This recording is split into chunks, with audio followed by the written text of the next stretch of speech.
गुरुदेव श्री सद्गुरुदेव भगवान की जय। बोलिए बाके बिहारी लाल की जय। श्री शिव महापुराण की जय। भूत बावन भोलेनाथ की जय। ओम गंगा तरंग रमणीयष्टाकलापम गौरी निरंतर भूषति भामभागम नारायण प्रियमनंगमदापहरम वाराणसीं पुरपतिं भज विश्वनाथं वंदे देवमापतिं सुरगुरुं वंदे जगत्कारिणं वंदे पन्नगधरं वंदे पशूनां पतिं वंदे शूरशशाङ्कवह्निनयनं वंदे मुकुन्दप्रियं वंदे भक्तजनाश्रयं च वरदं वंदे शिवं शङ्करम् ॐ सद्गिरिसमं स्यात् कज्जलं सिन्धुपात्रे सुरवरतरुशाखा लेखनी पत्रमूर्वी लिखति यद्गृहीत्वा शारदा सर्वकालं तदपितविगुणानामीशपरं नयाति करचरणकृतं वा कायजं कर्णजं वा श्रवणनयनजं वा मानसं वा अपराधं विहितमविहितं वा सर्वमेतच्छमस्व। जय जय कर्णाधे श्री महादेव शंभो। जय जय कर्णाब्धे श्री महादेव शंभो। सानन्दमानन्दवने वसन्तम् आनन्दकन्दं हतपापवृन्दं वाराणसीनाथमनाथनाथं श्रीविश्वनाथं शरणं प्रपद्ये। कर्पूरगौरं करुणावतारं संसारसारं भुजगेन्द्रहारं सदा वसन्तं हृदयारविन्दे नभो भवामि सहितं नमामि। मन्दारमाला कुलिकालकायै कपालमाला कितशेखरायै दिव्यं वरायै च दिगंबरायै नमः शिवायै च नमः शिवायै। आइए सभी यजमान क्रम पर खड़े हो जाएं। आज के जो पूजा के यजमान है वो मंच पे आ जाएं और मंच से आरती करेंगे। बाकी हमारे सभी यजमान नित्य की भांति अपने स्थान से आरती करें। ओम ज्वालामालिन्ये नमः रत्नेश्वर्यै नमः सर्वोपचारादिगन्धाक्षपुष्पाणि समर्पयामि। ओम चंद्रमा मनसो जातश्चक्षुः सूर्यो अजायत श्रोत्राद्वायुश्च प्राणश्च मुखादग्नि रजायत। मैं आरती ले खड़ा हुआ दरबार भोले बाबा, दरबार भोले बाबा, कर मुझ गरीब की आरती स्वीकार भोले बाबा, स्वीकार भोले बाबा। मैं आरती ले खड़ा हूँ दरबार भोले बाबा, दरबार भोले बाबा, कर मुझ गरीब की आरती स्वीकार भोले बाबा, स्वीकार भोले बाबा। धन होता तो धन लेकर दरबार आपके आता, धन होता तो धन लेकर दरबार आपके आता। स्वर होता तो प्रेम सहित गुणगान आपके गाता, स्वर होता तो प्रेम सहित गुणगान आपके गाता। सेवा करने से हर प्रकार लाचार भोले बाबा, लाचार भोले बाबा,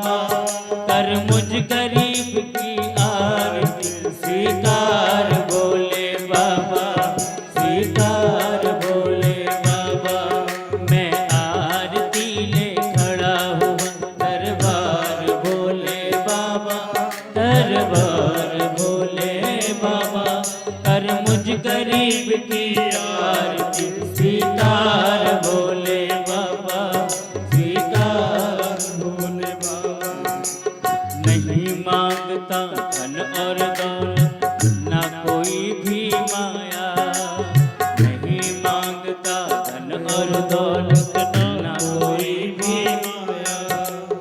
आ जाओ इस मन मंदिर में हीन भाव से आया, आ जाओ इस मन मंदिर में हीन भाव से आया। मन मंदिर में दर्शन देकर ओ,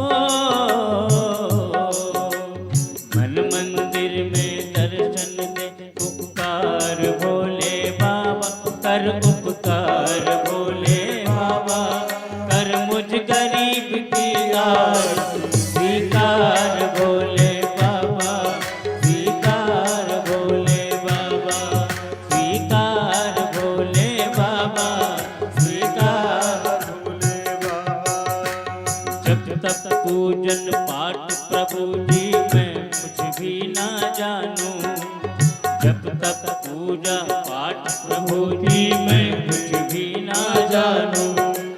दास भक्त का निर्मल रिश्ता बस इतना ही मानो, दास भक्त का निर्मल रिश्ता बस इतना ही मानो। भक्त समझ कर कर सबका उद्धार भोले बाबा भक्त भोले बाबा कर मुझ गरीब की आरती स्वीकार भोले बाबा स्वीकार भोले बाबा कर मुझ गरीब की आरती स्वीकार भोले बाबा स्वीकार भोले बाबा।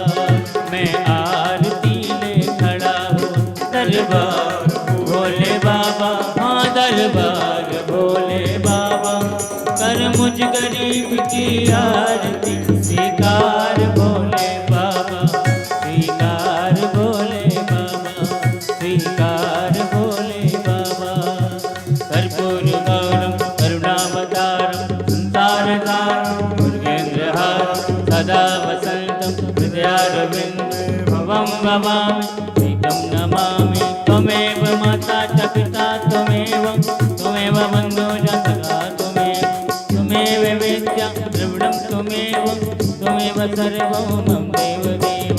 गुरुर्ब्रह्मा गुरुर्विष्णु गुरुर्देवो महेश्वरा गुरुर् साक्षात् परब्रह्म तस्मै श्री गुरुवे नमः तस्मै श्री गुरुवे नमः तस्मै श्री गुरुवे।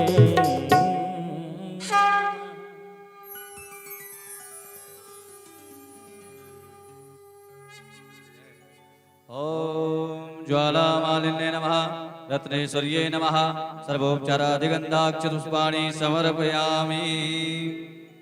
ओम जलेन सिद्धीकरणं पुष्पे देवादिवन्दनम् आरोग्यार्थे आत्मादिवन्दनम् हस्ते पुष्पाणि मादाय मंत्र पुष्पांजलि कर दीजिए। पुष्प ले लें हाथ में। ओम जननेन जन्मय जन्तरे आस्तानि धर्माणि विद्वान्यासन्ना तेहनागं महिमानः सचन्तद्रपूर्वे साध्याः सन्ति देवाः। अंजलि में लेकर सुमन मन में श्रद्धा भाव पुष्पांजलि अर्पण करो प्रभु आप करो स्वीकार। नाना सुगंध पुष्पाणि यथा कालोद्भवानि च पुष्पांजलिर्मया दत्त गृहाण परमेश्वर। सांगाय सपरिवाराय सायुधाय शक्तिकाय सवाहनाय श्री रामेश्वराय नमः श्री पुराणाय नमः मंत्र पुष्पांजलि समर्पयामि। बोले रामचंद्र भगवान की, काशी विश्वनाथ भगवान की, श्री पार्थिवेश्वर सरकार की, रामेश्वर सरकार की, व्यास जी महाराज की, आज के आनंद की, श्री रुद्र महाशिव की, नमः पार्वती पदय हर हर महादेव। सभी लोग अपने स्थान पर विराजमान हो जाएं और जो भी भक्तवृंद इस कथा का सीधा प्रसारण फेसबुक यूट्यूब के माध्यम से कथा श्रवण कर रहे हैं वो भी अपने सभी इलेक्ट्रिक उपकरणों के साथ में मोबाइल लैपटॉप के माध्यम से अपने स्थान पर विराजमान हो, और जिन्होंने अभी तक इस चैनल को सब्सक्राइब नहीं किया है वो चैनल को सब्सक्राइब करें, शेयर करें, लाइक करें, बेल आइकन को बस दबाएं ताकि आगामी कथाओं की सुंदर सूचना, आगामी कथाओं का विवरण आपको प्राप्त हो सके।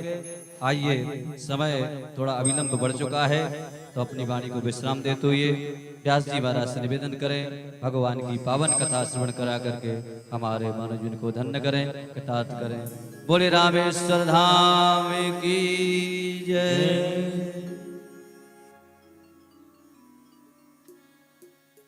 बोल वृंदावन बिहारी लाल की श्री रामेश्वर धाम की श्री तीर्थराज प्रयाग की श्री राघवेंद्र सरकार की श्री हनुमान जी महाराज की जय जय श्री राधे ध्येयं सदा परिभवन् नमभीष्टदोहम्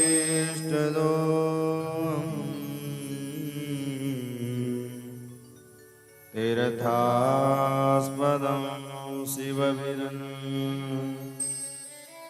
चिणुतं शरण्यम्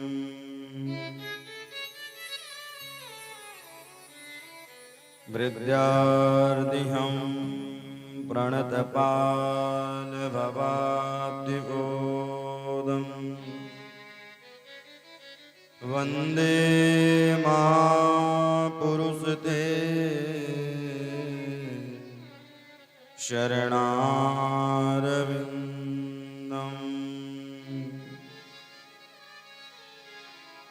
लोकाभिराम रणरङ्गधीरम् राजीवनेत्रं रघुवंशनाथम्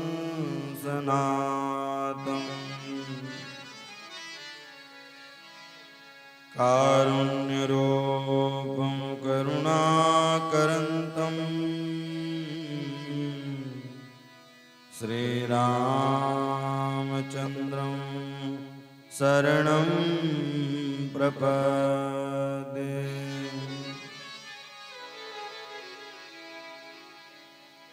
मनोजवं मारुततुल्यवेगम्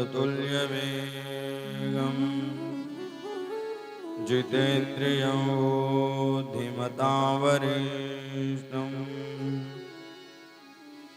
वातात्मजं वानरयोधमुख्यम् श्रीरामदूतं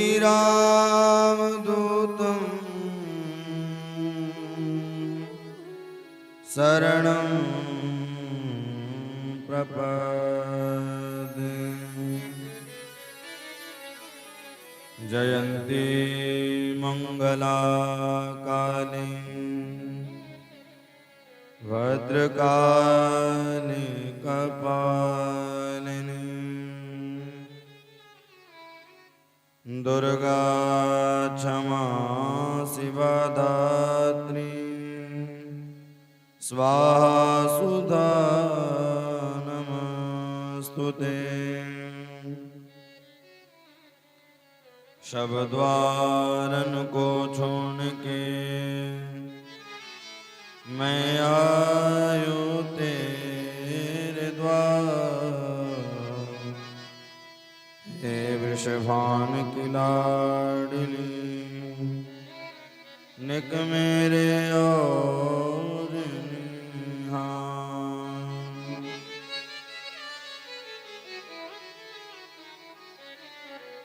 प्रवरहु पवन कुमार खलवन पावक ज्ञान घन, जासु हृदय आगा वसहि राम सर चापधर सीतानाथ समारंभ श्री रामानंदार्य मध्यमा अस्मदाचार्य पर्यन्तां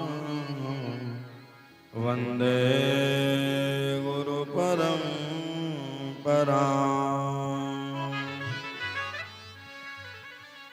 आइए अपने मन और वाणी को श्री किशोरी जी के पाद पद्मों का ध्यान करते हुए मन को लेकर के चलेंगे। श्री राधा श्री राधा श्री राधा श्री राधा श्री राधा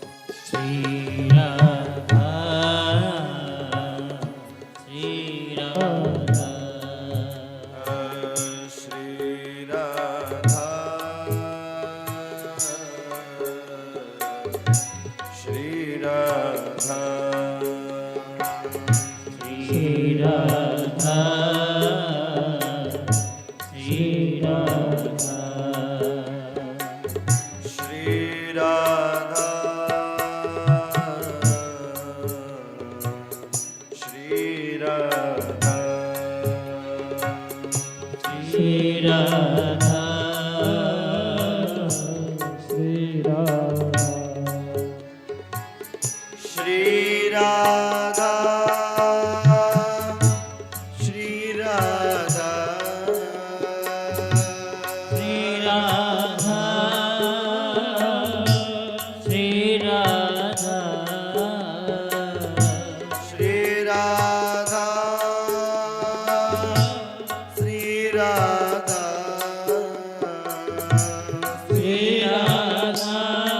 राधा श्री राधा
परममय परात्पर जगदाधार जगत उद्धारक जगत पालक श्री देवादिदेव महादेव की पावन सन्निधि में बैठ करके हम और आप इस शिव महापुराण के कथा में अवगाहन कर रहे हैं। विगत आज 6वां दिवस है। विगत 6 दिनों से हम और आप शिव चर्चा, शिव महिमा, शिव दर्शन और शिव की कथा का आनंद ले रहे हैं। देवादिदेव महादेव की बड़ी ही कृपा है हमारे और आपके ऊपर,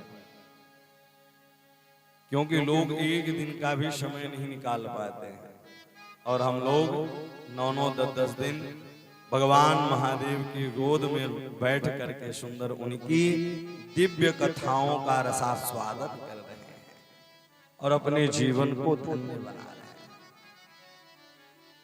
और आज आहा, ये जो तीज का पर्व आता है, हर तालिका तीज है, बड़े ही धूमधाम से यहाँ मनाया गया। बड़े ही उसके साथ भगवान विधियों का पूजन हुआ। इसके बाद हम और आप सब मिल करके सुंदर भगवान महादेव की कृपा से हम और आप जाकर के सुंदर वहां समुद्र के किनारे बैठ करके सुंदर देवादिदेव महादेव का अभिषेक किए और कितने दिव्यता के साथ और भव्यता के साथ अभिषेक हुआ है। ऐसा लोग अवसर तरसते हैं पाने के लिए। महादेव के ऊपर जिसकी कृपा होती है वही अभिषेक कर पाता है उनके पास जाकर के। और भगवान कुछ नहीं चाहिए देवादिदेव महादेव को, केवल मंद मंद जलधार उनके ऊपर गिरती रहे, भगवान उसी से प्रसन्न हो जाते हैं, उसी से महादेव प्रसन्न हो जाते हैं और महादेव प्रसन्न होकर के सारे कार्य करने लग जाते हैं। अभिषेक करने से कई बाधाएं दूर होती हैं, कई कष्टों का निवारण होता है। हम और आप बहुत ही सौभाग्यशाली हैं और एक नहीं, दो नहीं, तीर्थों में विगत 3 वर्षों से जाकर के सुंदर अभिषेक चलता रहता है। भगवान की कितनी बड़ी कृपा है। हमने पहले दिन ही निवेदन किया है कि जो घर में फल मिलता है और जो तीर्थों में फल मिलता है उसका अनंत गुना फल है। जो गौशाला में माला जाप किया जाए और जो तीर्थों में कथा सुनी जाए तो उसका अनंत गुना फल मिलता है। इस प्रकार से महादेव ने कृपा की तो हम और अधिक महादेव की कृपा कितनी बड़ी है। यहाँ औरों के दिन की अपेक्षा हर दिन सूर्य अपने बिल्कुल चरण सीमा पर रहते थे, लेकिन जिस दिन कथा का शुभारंभ होने वाला था तो उस दिन भी भगवान ने कहा कि भक्तों को कहीं तकलीफ न हो। भक्तों के लिए भगवान कितना करना चाहते हैं और कितना बताना चाहते हैं, यह सब प्रत्यक्ष आप लोग देख रहे हैं। और आज हम लोग भी बैठ करके वहां अभिषेक किए, तब भी भगवान सूर्य जो हैं बिल्कुल ढके हुए मंद मंद दिख रहे थे, मतलब दर्शन भी हो जाए। अच्छा, नारायण सबको नहीं कहा गया है, नारायण केवल सूर्य नारायण, मतलब हमारे कर्म के जो देख रेख करने वाले हैं सूर्य नारायण ही हैं और वही देख रेख करते हैं। तो भगवान की कितनी बड़ी कृपा रही। भगवान देवादिदेव महादेव ने कृपा करके सुंदर सब लोग मिलकर के अभिषेक किए। और कल की पावन प्रसंगों में आप लोगों ने श्रवण किया कि महादेव की बारात की तैयारी चल रही है। श्रृंगी भिंगी सब लोग बाराती होकर के चल रहे हैं। अच्छा, भगवान ने भस्म ही रमा लिया। भस्म क्यों लगा लिया भैया? भस्म इसलिए लगा लिया कि एक व्यक्ति शमशान भूमि में लेकर के जा रहा था। जैसे ही मृत्यु पर्यंत लेकर के लास्ट की जो विदाई होती है उसे लेके जा रहे थे और महादेव बैठे हुए थे मृत्यु लोक में भ्रमण करते करते वो आ गए। उन्होंने देखा कि ये तो कितना सौभाग्यशाली है कि इतने लोगों को राम नाम सत्य कहलवा रहा है। बोले जरूर यह पुण्यात्मा होगा। लोग देवादिदेव महादेव ने देखा कि इसके आगे पीछे लोग चल रहे हैं, अगर राम नाम सत्य है, मतलब कलिकाल में राम का नाम ही सत्य है, कृष्ण नाम ही सत्य है, महादेव नाम ही सत्य है और दूसरा कुछ भी सत्य नहीं है, सब असत्य है। महादेव ने सोचा और महादेव ने सोचा कि भैया जब इसके मरने के बाद राम नाम कह रहे हैं तो भैया इसकी भमूति लगाने के बाद मैं भी सत्य हो जाऊंगा और भगवान राघवेंद्र के चरणों में मेरी प्रीति हो जाएगी। अथवा महादेव उस भक्त से बड़ा प्रेम करते हैं जो राम के नाम को गाता है, जो राम के नामों को गाता है तो महादेव उसे बड़ा बहुत ही पसंद करते हैं। इसलिए महादेव ने, लेकिन आजकल के लोग होते, कई लोग बोले शमशान भूमि पर जाने के बाद तो सबको वैराग्य हो जाएगा, लेकिन आजकल के लोग जाएंगे तो 2-4 दिन रहेंगे, 10वें दिन बोलेंगे यार यहाँ लकड़ी का धंधा ज्यादा चलेगा, बोलो हर हर महादेव, और दुकानें खोल लेंगे। तो सबके अंदर वैराग्य भी नहीं आता है, जब प्रभु की विशेष कृपा होती है तब जाकर के वैराग्य आता है।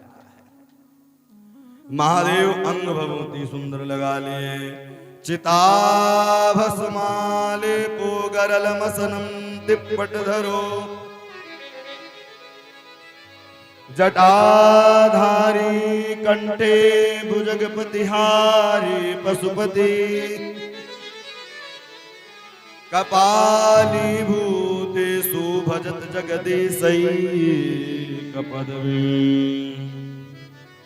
भवानी त्वत्राणि ग्रहण परिपाटे फलमिदम्। भगवान सुंदर बैठे और अजब सी उनकी बारात चली है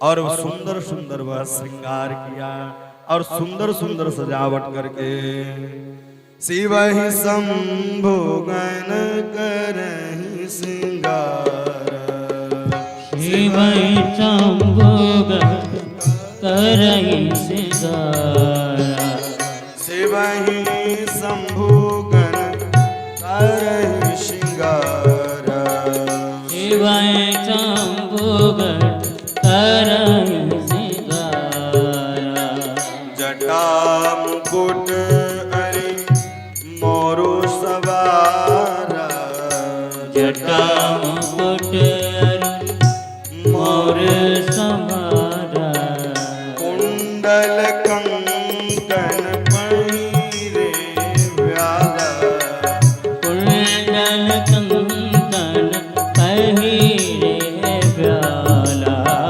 तन विभूत पटके हरि छाला, तन विभूति पटके हरि छाला, ललाट सुंदर सिर गंगा, ललाट सुंदर सिर गंगा, नयन तीन उपवीत भुजंगा, नयन तीन उपवीत भुजंगा, शिव ही शंभु गण करहि श्रृंगार, शिव ही शंभु गण करहि श्रृंगार। सुंदर सुंदर श्रृंगार कर रहे हैं देवादिदेव महादेव, शिव ही शंभु गण करहि श्रृंगार, जटा मुकुट अरे मोरु सवारा। अरे हमको बताओ, मैं तो किसी की बारात में भी नहीं गया हूँ कि दूल्हे को देख करके सज जाऊं।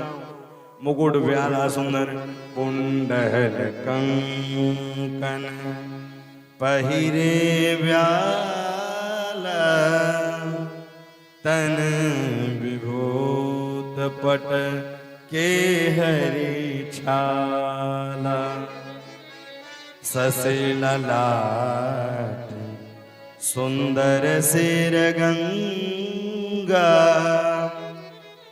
नयन तीन उपवीत भुजंगा। भगवान बैठे हैं और बैल पर बैठे हैं। और बैल पर क्यों बैठे भैया? कोई और भी सवारी? बोले जो नंदी है वह धर्म का प्रतीक है और जो धर्म को लेकर के चलता है, अपने कर्म को लेकर चलता है, तो कहीं दुख और तकलीफ में नहीं रहता है। अथवा आपने बैल के चरित्रों को सुना होगा, भागवत तो सब लोग सुने हैं। राजा परीक्षित जब अहेर खेलने के लिए जाते हैं तो भैया धर्म और पृथ्वी रूपी गाय और धर्म रूपी बैल का संवाद होता है, तो वो धर्म का प्रतीक है। और जो धर्म को लेकर के चलता है, और तो और नंदी पर बैठे तो उल्टे होकर के बैठे, मानो कि जो धर्म पर चलता है, धर्म के रास्ते पर चलता है, वो संसार के लोगों के लिए वह उल्टा ही लगता है।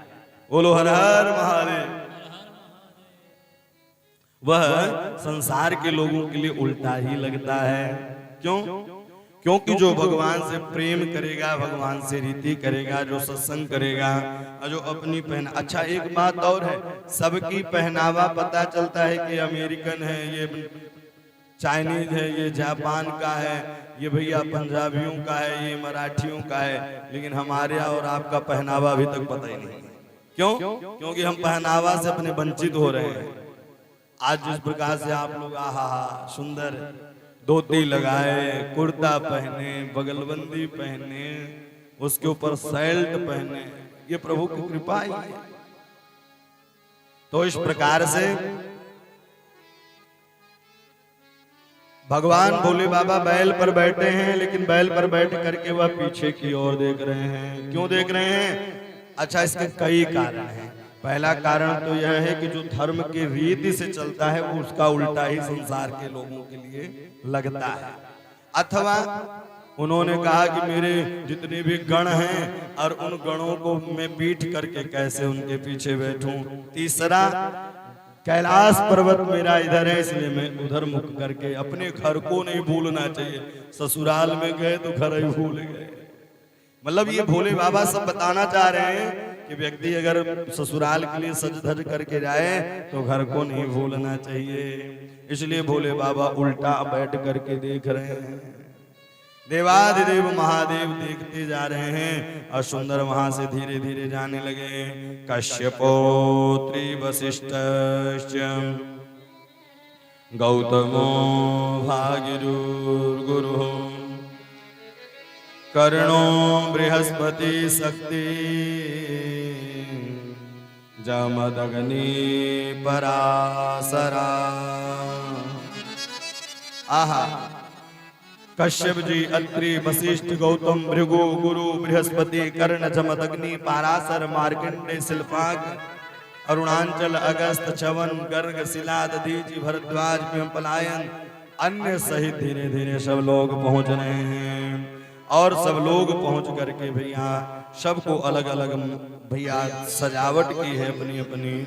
रोद्रश्य भगनी भूतवाम चंडीसु संयुताम तत्र जगाम सुप्रीत्याम परेशाय सुभयापः।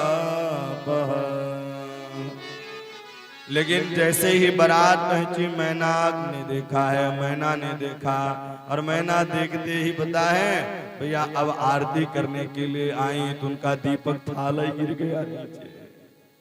महादेव ने सोचा, रे सास ने सोची होंगी खुद ही चंद्रमा लेकर आए हैं, तो सूर्य चंद्रमा को कौन दीपक दिखाएगा, इसलिए दीपक नीचे पटक दिया।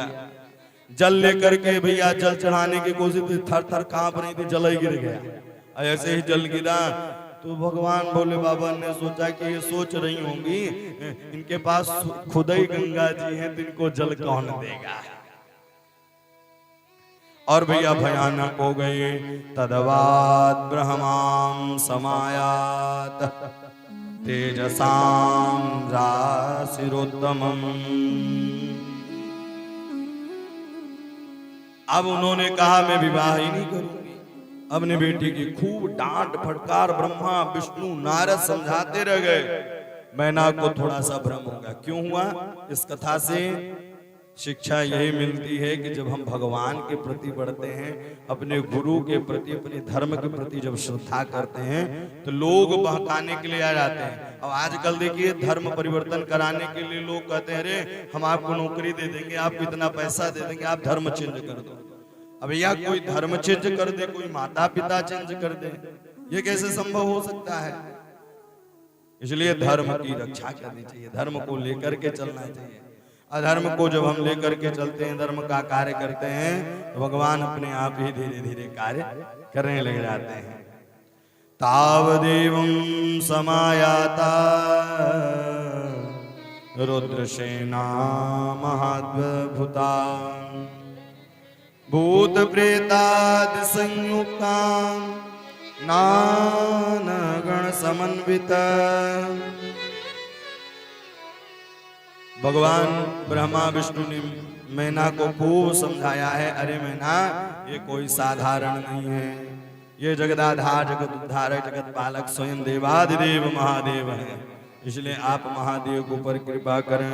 अयम ही शंकर साक्षात, या साक्षात देवादिदेव महादेव हैं, आप इनके लीला में बिल्कुल भी भ्रम मत करिए। अच्छा, भगवान ही भ्रम डालते हैं। जो भगवान की कथा सुनता है तो भगवान ही उसके अंदर भ्रम डालते हैं कि देखते हैं ये भक्त पक्का है या कच्चा है। अगर कच्चा रहता है तो भगवान वहां से धीरे धीरे जाने लग जाते हैं। तन छार व्याल कपाल भूषण नगन जंडी भयंकरा। तन छार व्याल कपाल नगन जटिल भयंकरा। संग भूत प्रेत पिशाच जोगी विकट मुकर जनी जरा। जो जियत रही बरात दे पुण्य बढ़ते कर सही। देखहीं सो विवाह घर घर बात असिलर करें कहीं। तन छारा, जैसे ही बराती जा रहे हैं, मैना तो देखकर डरी गई भैया। जो इधर जो जियते रही बारात देख पुण्य बढ़ते ही कर सही। अरे अरे, भूत प्रेत इत्यादि को देख करके उन्होंने कहा अब मैं बारात देखने नहीं जाऊंगा। कोई कहे दूल्हा कौन है, भैया पता ही नहीं चले दूल्हा कौन है, सब एक समान दिख रहे हैं। देखहीं सो उमा।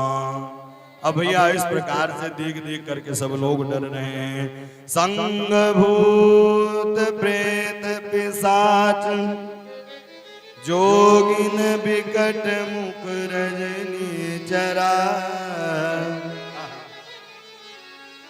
भूत प्रेतों के साथ चल रहे हैं। अब धीरे धीरे भैया जन्मास में पहुंचे हैं। जन्मास में पहुंचने पानी पीने के लिए पत्तल लगाई जा रहे थे।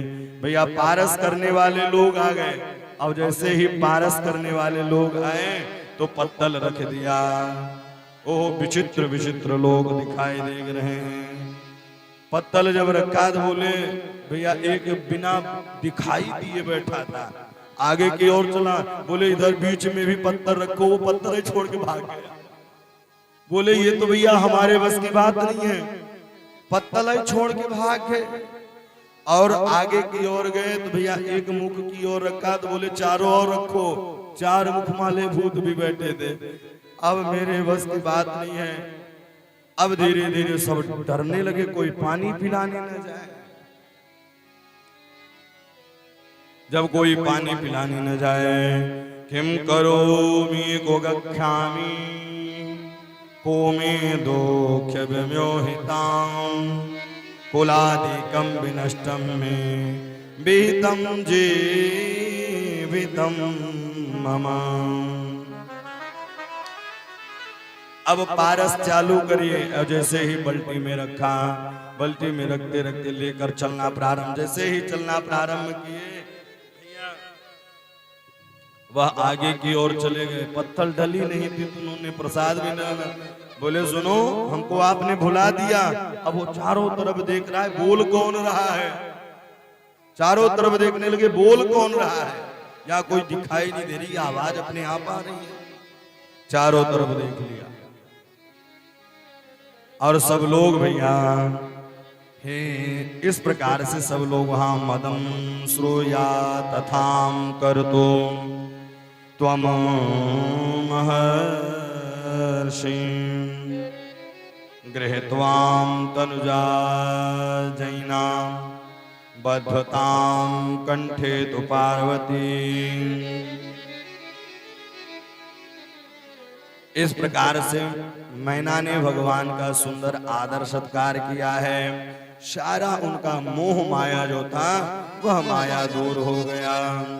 मया कृतां पुरायैव शिव निंदा दुरतयां तां क्षमस्वां शिवास्वां मिनः सुप्रसन्नो भवताधुना। इस प्रकार से उनकी मोह माया जो थी वह मोह माया दूर हो गई। मयं कृतां पुरायैव शिवनिंदा दुरतया तां क्षमस्वां शिवास्वां सोप्रसन्नो भवाधुना। अरे आप प्रसन्नता होकर के कार्य करिए और सुंदर वह कार्य कर ले, क्योंकि इस आप तो धन्य हैं। बिना तो तपसा शंभो दर्शनम दुर्बलम नीना। बिना तपस्या किए ही सब नगर वासियों को सबके लिए आपने सुंदर दूल्हा का दर्शन, भोले देवादिदेव महादेव का दर्शन कराया है। अब शिव जी धीरे धीरे मंडप में प्रवेश करने लगे और मंडप के पहले भैया जो चतुर्मुख दिया जलाई जाती है वह दिया इत्यादि देखे और धीरे धीरे एक तस्मिन् तरम ज्योति शस्त्रादं विशारदः हिमवन्तं गिरीन्द्रे ततः गर्गो वाक्यभासत। और वहां पहुंच करके सुंदर अब बैठे हैं जैसे ही मंडप में गणेश जी का पूजन हुआ है। अच्छा, गणेश जी का पूजन सर्वप्रथम पहले से ही चल रहा था, ऐसा वर्णन औरों पुराणों में भी आता है। तो उनका पूजन किया, मंडप पूजन किया, पुण्याह वाचन किया और पुण्याहम प्रवदत गर्ग। और वह सुंदर गर्गाचार्य ने सुंदर वह बनाया है और गर्ग मुनि ने सुंदर विवाह की मंडप की पुण्याह वाचन इत्यादि कराया है। पुण्याह वाचन जरूर कराना चाहिए, नंदी मुख श्राद्ध जरूर कराना चाहिए। उससे क्या होता है, उससे हमारे पितर देवता प्रसन्न होते हैं। अथवा अनुष्ठान के बीच में अगर सूदक लग जाए तो प्रथम दिन जब पुण्याह वाचन होता है, प्रथम दिन जब संकल्प हो जाता है कि 9 दिवस के लिए, तो उसके बीच में अगर सूदक भी लगे तो सूदक नहीं माना जाता है। क्यों? क्योंकि वह वर्णित हो जाता है अवर्ण होने के बाद। लेकिन वह व्यक्ति अपने अनुष्ठान वहां न जाए, वहां का प्रसाद न पाए, वहां के लोगों को छुए न, तब भैया उसे सूदक नहीं लगता। और जैसे ही कलावा छूटा, अनुष्ठान पूर्ण हुआ कि आप पुनः उसमें आ जाते हैं। इसलिए पुण्याहं प्रवदत गर्ग समादगदेन जलम मुदा पर्वत्यां चतम पूर्णं च ब्रवसे चम शिवोपरि। इस प्रकार से सुंदर पूजन किया है। दूध, दही, फूल, अक्षत इत्यादि से सब गर्गाचार्य ने अलग अलग विधियों के अनुसार। अच्छा देखिए, हम लोग क्या करते हैं अपने बेटे के विवाह में, जैसे अब बद्री भैया के बेटे जी का विवाह शायद तय हो गया है ना?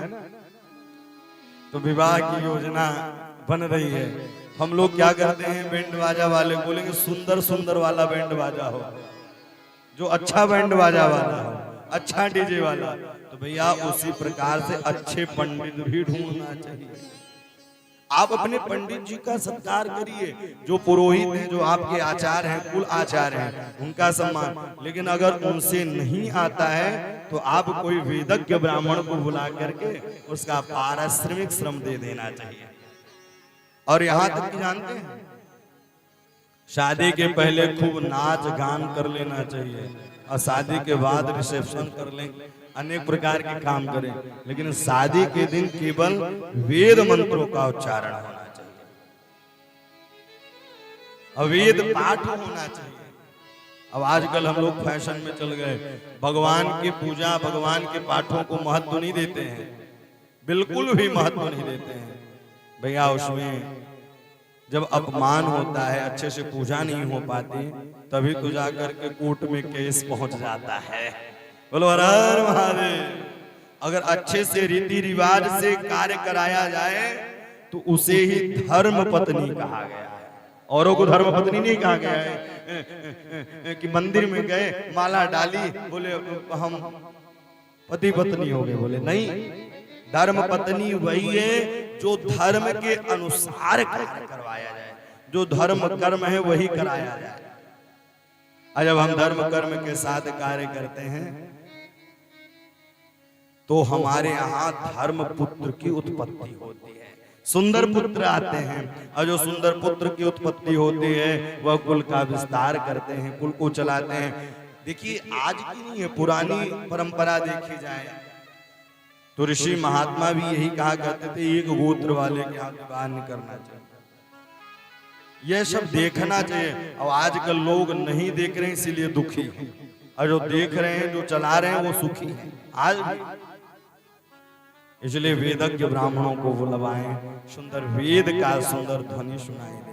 कभी कभी विवाह में जाना पड़ता है ना, जब कोई विशेष शिष्य लोग आग्रह करते हैं तो 2-4-10 मिनट के लिए दास जाता है, तो देखने के लिए वहां क्या मिलता है पता है भैया? पंडित जी का तो कोई पूछे ही नहीं, लोग यहाँ 56 प्रकार के व्यंजन पा रहे हैं, बेचारे पंडित जी रात भर भूखे रह रहे हैं। और तो और जब दक्षिणा की बारी आएगी, अगर पंडित जी ने कहा 5000, बोले बताओ कहाँ लिखा है 5000, तो भैया बिंड वाले बाजा का भी तो नहीं लिखा है 5000। इसलिए वेदज्ञ ब्राह्मणों को बुलवा करके स्वगोत्रेभ्यो कथाम संभो। अब संकल्प की बारी आई, शाखोपचार हुआ।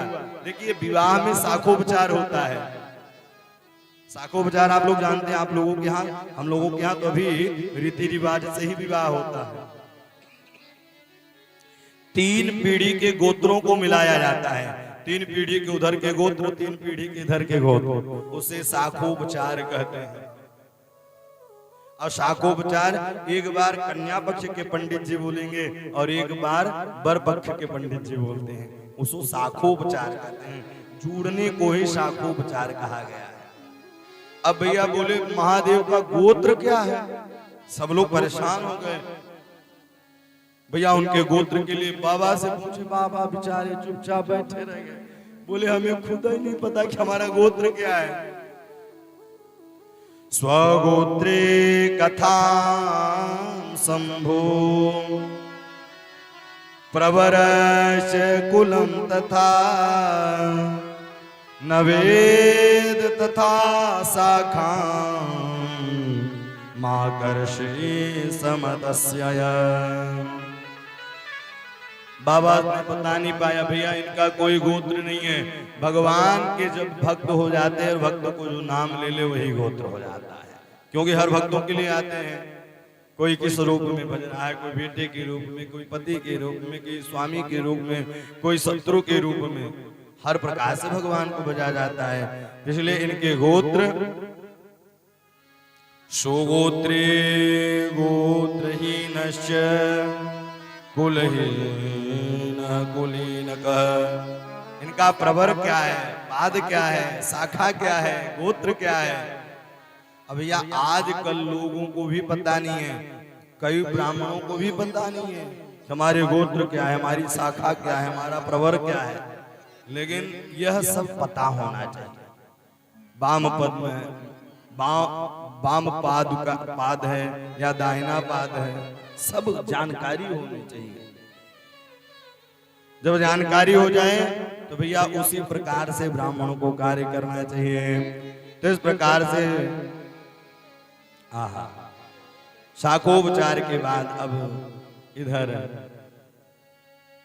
हिमालय ने अपने गोद पर बैठाया है जानकी को। और एक बात बताऊं, आज गोद पर बैठाते ही मैना के और हिमगिरी के नेत्र से अश्रुपात होने लगे। हिमगिरी बार बार अपने नेत्रों को जल पोंछ लेते और अंदर ही रहता था। और पता है, माताएं तो रो करके अश्रु निकाल देती है, और जो बेटी का पाप होता है वह अकेले में जाकर के रुदन करता है। और बेटी से बढ़कर के कोई नहीं है। आजकल लोग कहते बेटा होना चाहिए। भैया बेटा बेटी सब एक है। और बेटियां भी ना प्रभु की बड़ी कृपा होती है, उसी के यहाँ बेटियां होती हैं। गीदड़ तो सब पालते हैं, शेर वही पालता है जो शेर का दीदार। आज मैना के नेत्र से अश्रुपात होने लगा। और अश्रुपात होते ही आज धीरे धीरे, क्योंकि पिता बड़ा लाड और प्यार करता है बेटी से। क्यों? वह ऑफिस से आए, कहीं से आए तो बेटी सर्वप्रथम पहुंच जाती है। और बेटी पहुंच करके पिताजी क्या लेंगे। और कहीं अगर पिताजी चिंतित रहते हैं, व्यथित रहते हैं, आज मेरे पास कुछ है नहीं, तो वो बेटी जो है एक एक दो दो रुपए जो कुल्हड़ में रखती है, अगर कहीं पिता ने कह दिया कि आज तकलीफ है, तो वह बेटी जा करके अंदर से कुल्हड़ को फोड़ कर लाती है। पिताजी मेरे पास ये धन है, पिताजी मेरे पास यह धन है।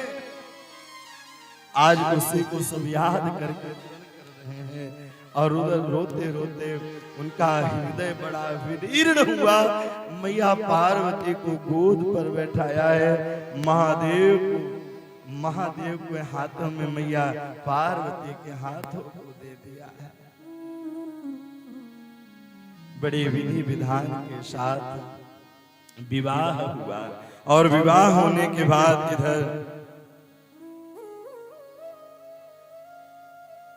विदाई का धीरे धीरे समय आने लगा। और जैसे ही विदाई के समय आने लगा तो भैया विदाई के समय कोई अभागा ही होगा जो उसके नेत्र से अश्रु नहीं आएंगे। कन्या की विदाई के समय पशु पक्षी इत्यादि भी रो देते हैं, उसके भी नेत्र सजल हो जाते हैं, उनके भी नेत्रों से अश्रु बिंदुआं प्रवाहित होने लगती है। आज पर्वत, नदी, नाले, पशु पक्षी सब लोग रुदन कर रहे हैं और सबके नेत्रों से अश्रुपात। पता है जनक जी महाराज ने भी जब अपने कन्या सती का विदाई, जब सीता का विदाई करने लगे, ऐसे ही जानकी जी की विदाई करने लगे, तो जनक जी महाराज से भी नहीं रहा गया, उनके नेत्र से भी अश्रु बिंदु प्रवाहित होने लगे। उन्होंने अपने नेत्र के अश्रुओं को रोक नहीं पाया और वह अकेले में जाकर के रुदन करने लगे। आज मेरी बेटी जा रही है, वही दृश्य आज यहाँ भी है। पार्वती मैया को इधर सुंदर विदाई की जब तैयारी होने लगे, अलग अलग सामान निकलने लगा, अलग अलग वस्त्र निकलने लगे, अलग अलग तिजोरियां निकलने लगी। पता है उस समय पिता जाकर के अकेले में खड़ा हो जाता है, सामने भी नहीं आता, क्योंकि वह देख नहीं पाता अपने बिटिया की विदाई।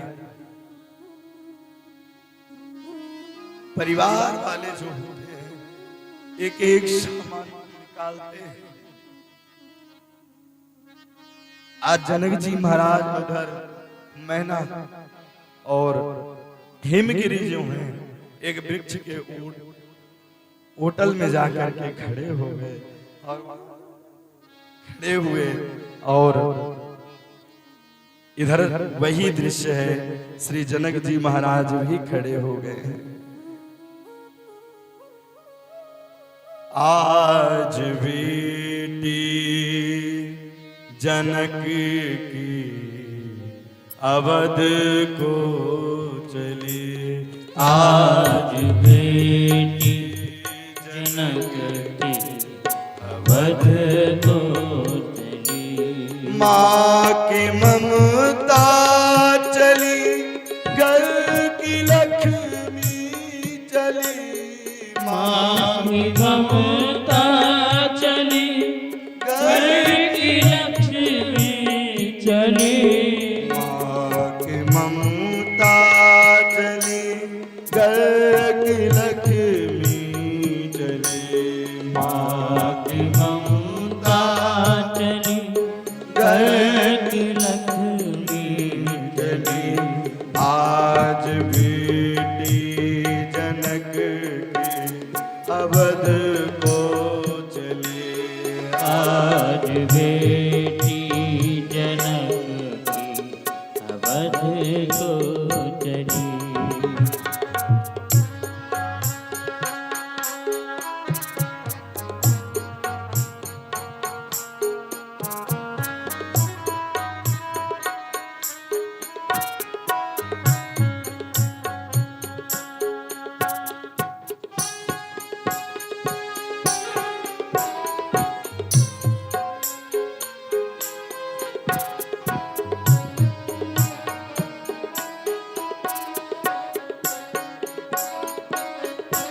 कौन कहता है ज्ञानी जनक है बड़े। कौन कहता है ज्ञानी जनक है बड़े।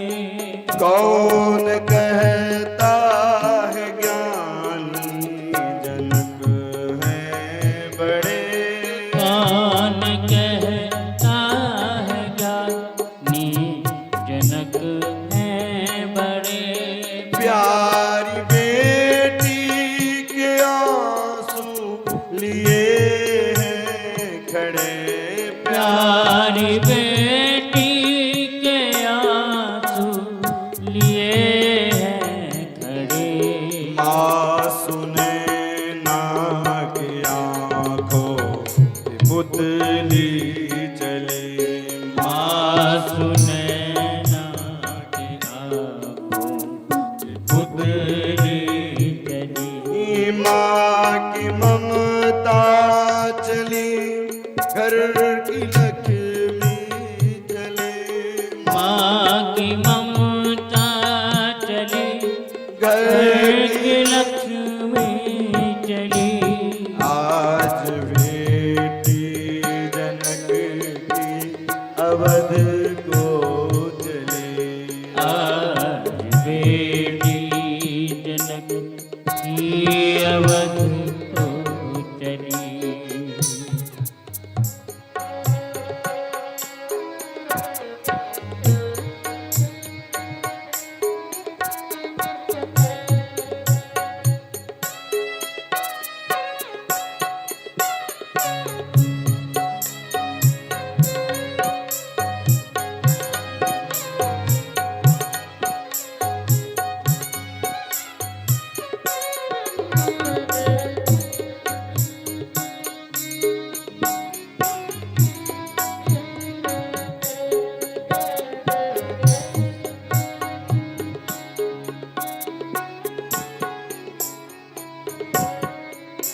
तोता मैना पुकारे सिया ओ सिया।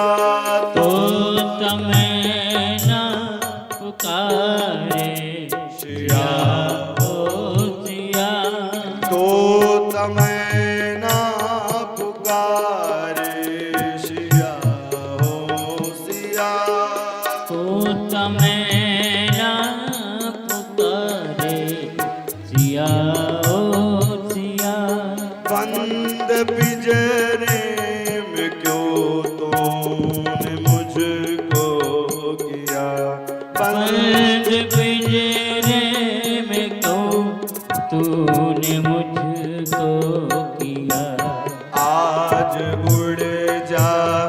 तनह भी अवध की गली। आज उड़ जा तहन भी अवध की गली। माँ की ममता चली घर की लक्ष्मी गले। माँ की ममता चली घर की लक्ष्मी चली।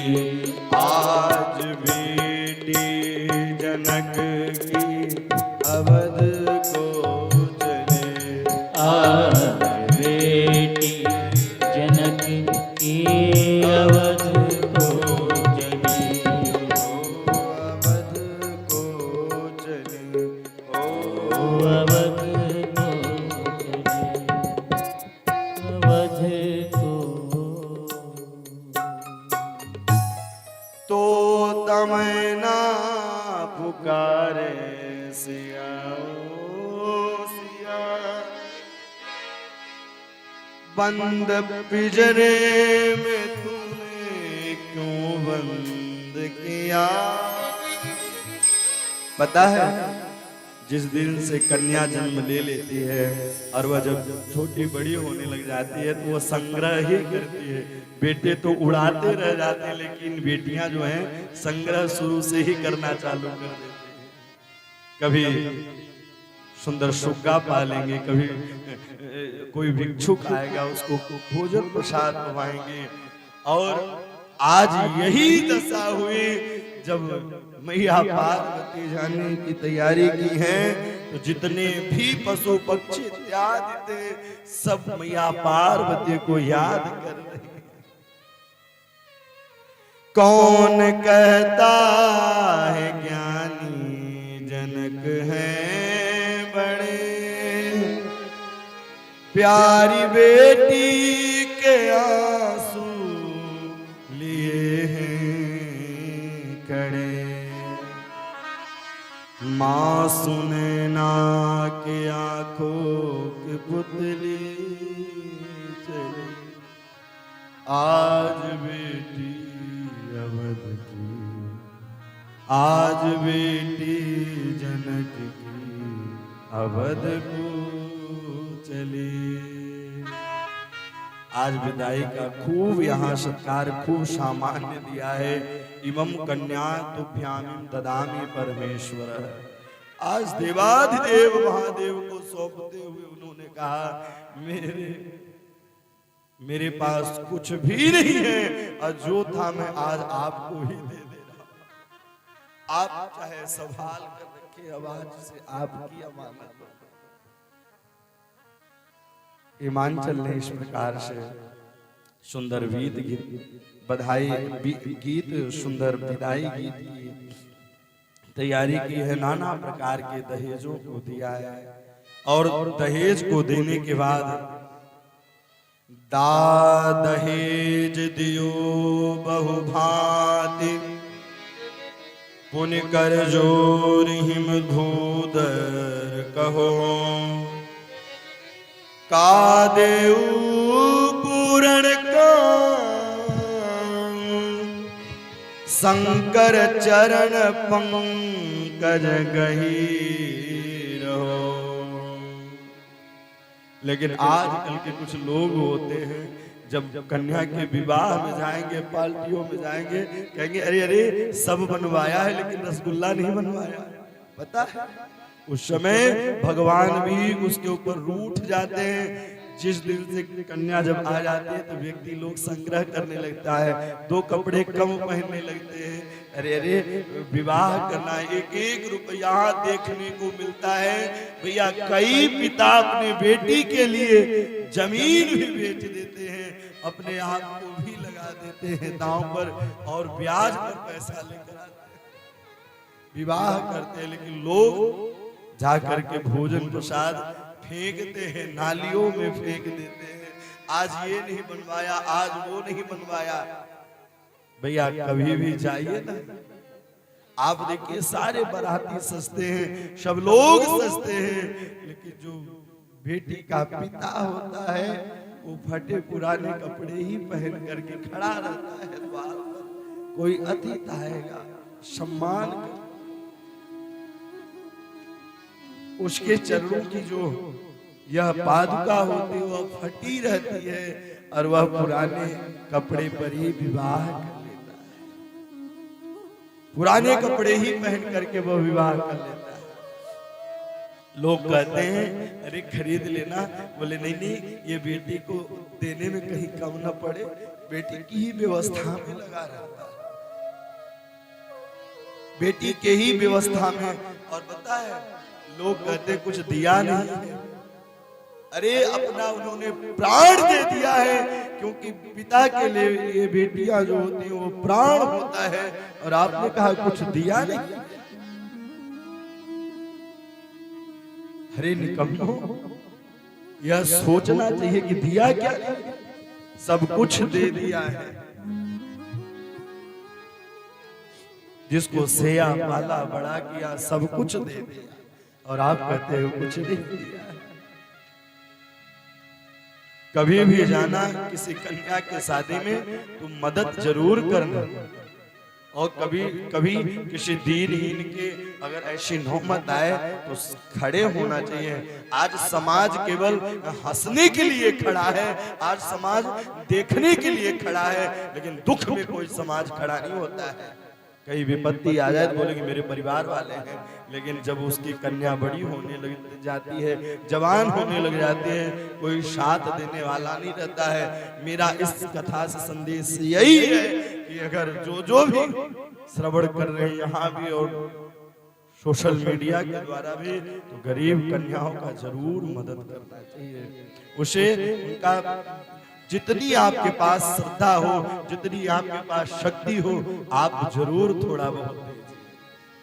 और कभी जाइए तो भोजन की निंदा मत करिए, व्यवस्था की निंदा मत करिए। मैं ये कहता हूँ जो कन्या के बारात में जाकर के कन्या के पिता की व्यवस्था का निंदा करता है, भगवान उसकी निंदा करते हैं। भगवान देवाधिदेव महादेव उसे कभी अपना भक्त नहीं मानते हैं। आज इधर भिलाई की अनेक अनेक सामग्रियां सब आई हैं। अब इधर देवियां आई हैं, सप्त ऋषियों को बुलाया है, और सप्त ऋषियों को बुलाने के बाद इधर सुंदर आंगन से अब जैसे ही जन्माष्टमी और भोले बाबा गए हैं, अब इधर मैया पार्वती सज धज रही थी। उसी समय मैना आई हैं और पातिव्रत धर्म का निरूपण किया है कि आप जब जाना वहां तो आज से सब कुछ आपके श्री भोले बाबा जी ही हैं। नाथ उमा मम प्राण सब गृह किंकर करे हूँ, क्षमहु सकल अपराध हो ही प्रसन्न वरु देहु। इधर हिमांचल अपने भोले बाबा के पास जाकर के बार बार हाथ जोड़ते हैं, बार बार। लेकिन आजकल कुछ लड़के वाले भी होते हैं कि भैया वो सताते ही रहते हैं, लेकिन लास्ट में उनके लड़के की ऐसी शादी होती है कि वो कहीं लायक नहीं रह जाते। इसलिए कभी भी किसी को हंसना नहीं चाहिए। हमको तुरंत उसका फल मिलता है, लेकिन हम किसी से कह नहीं पाते हैं। इसलिए अच्छा करते हैं तो अच्छा होता है। मैं कोई आप ये मत सोचिएगा, मैं अपने हृदय की बात बता रहा हूँ। आज संगम भैया से जुड़े हमको करीबन 2014 में जब कथा हुई तब से मुलाकात हुई है, लेकिन जो तीनों बेटियों का विवाह किए हैं तो जब चर्चा हम लोगों की चलती थी यही कहते हैं परिवार वाले अच्छे मिले। क्यों? क्योंकि आज वह उनके कर्म है, संगम भैया जी के उनके कर्म है, उनके पिताजी के कर्म है कि जो आज उनके सुंदर पति मिले, सुंदर परिवार वाले मिले हैं। अगर हमारा कर्म गलत रहेगा, हम किसी दूसरे को हंसेंगे, तो भैया भगवान भी व्यवस्था उसी प्रकार से कर देता है। इस प्रकार से बैठे हैं और शिव शिवा के विवाह को देखने के लिए सब लोग आए हैं, और पार्वती जी ने सुंदर उपदेश दिया है। करहूं सदा शंकर पद पूजा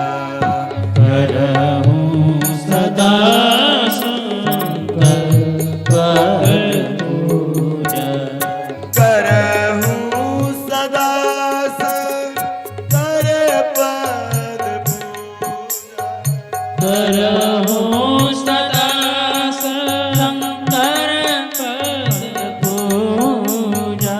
नारी धर्म पद देऊन दूजा। नारी धर्म पद देऊन दूजा।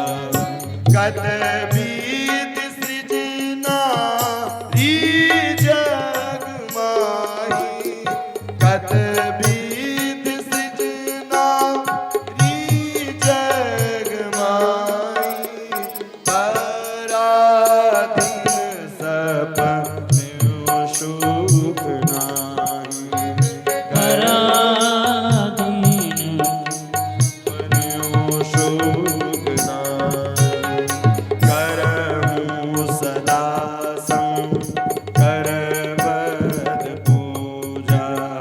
करहु सदा शंकर शंकर पद पूजा। मैया मीना जो है पार्वती को उपदेश दे रही है और आज के सांसारिक माता पिता को भी यही उपदेश देना चाहिए। आजकल हम सब देते हैं, कार देते हैं, लेकिन संस्कार नहीं देते हैं। हम लोग कार देते हैं लेकिन संस्कार नहीं दे पाते हैं। आज कौन सी एक मूवी थी, द साउथ करके कोई एक मूवी थी, और उसमें लास्ट में जो एक्टर थे उसकी जो हीरोइन थी, उन्होंने केवल एक ही कहा कि पिताजी आपने सब कुछ दिया लेकिन संस्कार नहीं दिया। आप सब कुछ दिए, गाड़ी दिए, बंगला दिए, मकान दिए, दुकान दिया, लेकिन आपने संस्कार नहीं दिया।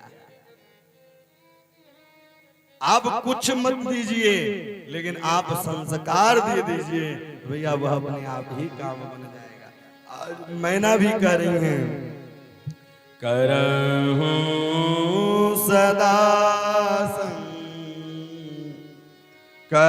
पद पूजा। आज से आपके स्वामी, आपके सखा, आपके मित्र, आपके पति यही श्री देवाधिदेव महादेव है, और दूसरा कोई धर्म नहीं है नारी के लिए। आज जो माताएं बड़े बड़े संतों के पास अकेली चली जाती हैं, लोगों से अकेले मिलने के लिए चली जाती हैं, लेकिन यह शास्त्र हमारा वर्जित किया है कि माताओं को अकेले कहीं यात्रा नहीं करना चाहिए, अकेले कहीं जाना नहीं चाहिए जब तक साथ में उसके पति न। विवाह के बाद, जन्म के बाद, विवाह के पहले पिता साथ में हो और इसके बाद पति साथ में होना चाहिए। सुंदर उपदेश दिया है।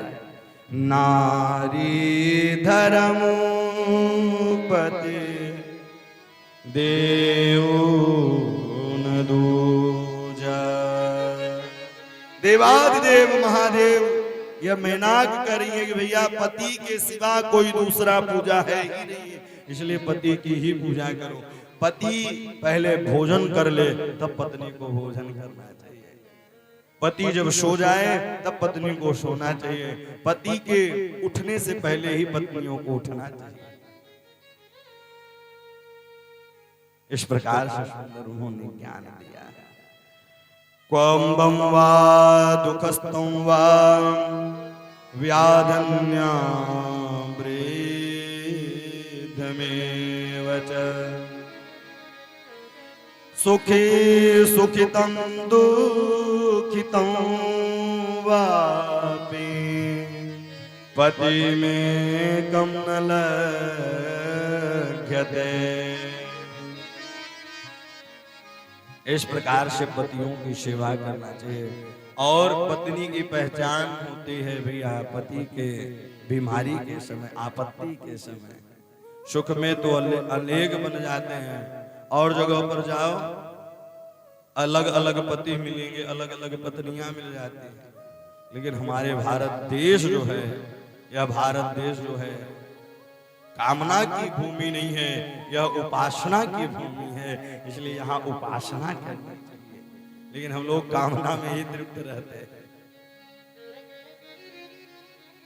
सुंदर उपदेश दिया है और कहा है भरता देवो गुरु भरता धर्म तीर्थ व्रतानि च तस्मा सर्वं परित्यज्य पतिमेकं समर्चय।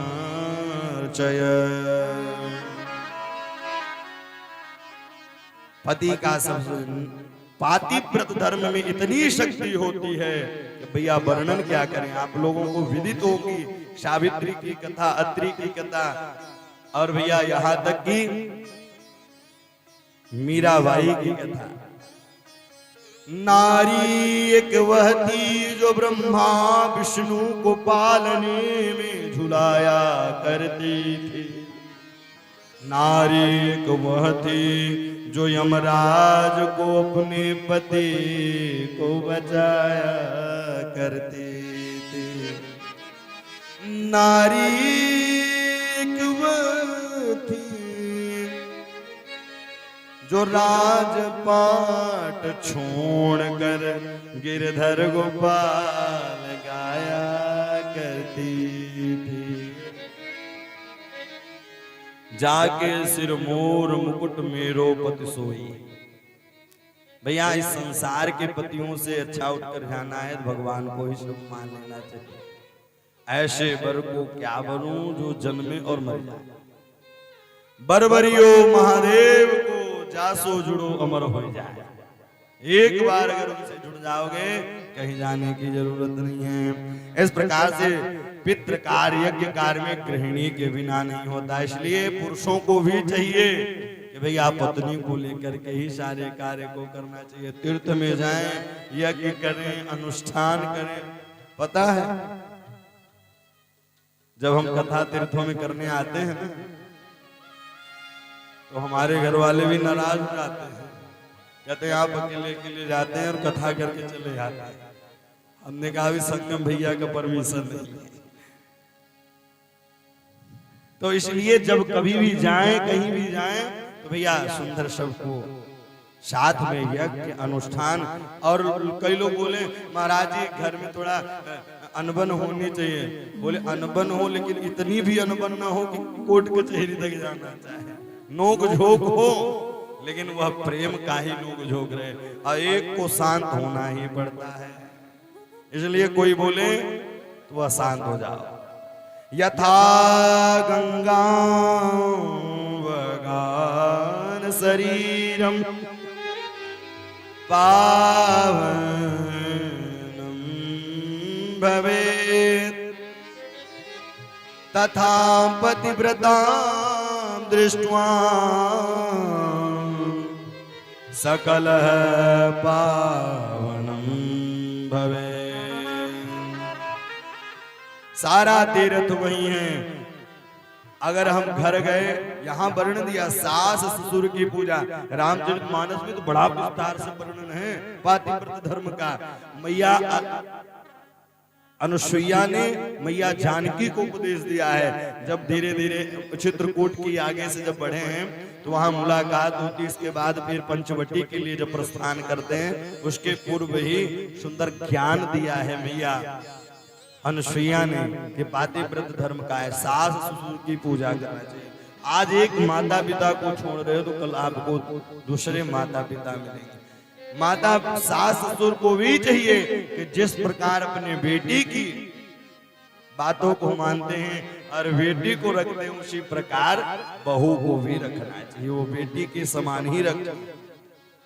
अब बेटी से जिस प्रकार से बनावटी बात नहीं करते हैं, उसी प्रकार बहुओं से भी बनावटी बात नहीं करनी चाहिए, और नहीं तो वो घर ज्यादा दिन नहीं चल पाता है। इसलिए सुंदर मैना ने सुंदर ज्ञान दिया है, और ज्ञान देने के बाद उन्होंने कहा कि और कुछ देखना नहीं है। भैया 4 प्रकार की पातिव्रत धर्म की नारियों का व्याख्यान बताइए। ओतम के अस बस मन माही सपने हूँ आन पुरुष जगनाही सबसे बड़ी पातिव्रत धर्म की वही औरत है कि भैया जो दूसरे को कभी न देखे स्वप्न में भी। मध्यम परम पति देखें जैसे, भ्राता पिता पुत्र निज जैसे। अगर दो देखना भी है पुरुष को तो किस प्रकार से देखें? भाई के समान, पिता के समान, इस प्रकार से देखना चाहिए। धर्म विचार समुझी कुल रई, सोन केष्ट त्रिय श्रुति अस कहाई। बिनु अवसर भयते रह जोई। जानहूं अधम नार जग सोई। इसलिए जो इतना कर ले भैया, पूजा हम लोग पूजा पाठ तो करते हैं लेकिन नियमों का फॉलो नहीं करते हैं। और जिस दिन नियम को फॉलो करने लग जाएं तो उसी दिन भैया धीरे धीरे काम होने लग जाए। इसलिए हमें छोटी छोटी बात हमको ही बड़ा व्यक्ति बनाता है और छोटी बात ही हमें नीचे। अब कोई लोग उठते ही लड़ने लग जाए। अरे भैया, जब प्रातः कालीन उठे तो बिल्कुल शास्त्र सम्मत की बातों को मान करके सुंदर अपने इष्ट को याद करें। माता पिता के चरणों, मानसिक पूजा बताई गई है। आप मंदिर नहीं जा पाते हैं, देवालय नहीं जा पाते हैं, तो भैया मानसिक पूजा सबसे बड़ी पूजा है। आप जब प्रातः कालीन उठो, अरे मैं गंगा में स्नान किया हूँ, स्वर्ण के पात्र में जल लाया हूँ, अपने इष्ट को नहला रहा हूँ, धुला रहा हूँ, पूजन पाठ करा रहा हूँ। इस प्रकार से नित्य प्रतिदिन 5-10 मिनट भगवान के निकालो। हे प्रभु, आपकी बड़ी कृपा है। देवादिदेव महादेव से यही प्रार्थना करें कि हे प्रभु, आपकी बड़ी कृपा है जो आज का मैं सुबह ब्रह्म मुहूर्त देख रहा हूं। क्योंकि कोई भरोसा नहीं है कब श्वास निकल जाए। क्या भरोसा है इस जिंदगी का, साथ देती नहीं ये किसी का। श्वास रुक जाएगी चलते चलते, सम्मा बुझ जाएगी जलते जलते, दम निकल जाएगा रोशनी का। क्या भरोसा है इस जिंदगी का। लोग कहते हैं बुढ़ापा आएगा तो भजन करेंगे, बुढ़ापा आएगा ही नहीं। क्या गारंटी है कि बुढ़ापा आएगा? एक बार युधिष्ठिर जी ने भगवान श्री द्वारिकाधीश से कहा मैं कल कर लूंगा। बोले आप धन्य हैं, कम से कम आप कल तो जान रहे हैं, यहाँ कल का भी ठिकाना नहीं है। श्वास श्वास पर कृष्ण भजी, वृथा श्वास नहीं खोए, ना जाने या श्वास के आवन हो या ना हो। इसलिए यहाँ सबको अपनी अपनी ही बड़ी है। इसलिए आप भी भगवान के लिए समय निकालें हैं। यहाँ सबको है अपनी पड़ी, कथा सुन लो घड़ी दो घड़ी। ऐसे सब यहाँ ऐसे नहीं, पहले तो बढ़िया करताल हो जाएंगे, करताल बजा करके सब लोग आगे आकर के बिल्कुल झूमते हुए क्या कहेंगे, यहाँ सबको है अपनी पड़ी, कथा सुन लो घड़ी दो घड़ी। यहाँ सबको है अपनी बड़ी, कथा सुन लो घड़ी दो घड़ी। यहाँ सबको है अपनी पड़ी, कथा सुन लो घड़ी दो घड़ी। यहाँ सबको है अपनी बड़ी, कथा सुन लो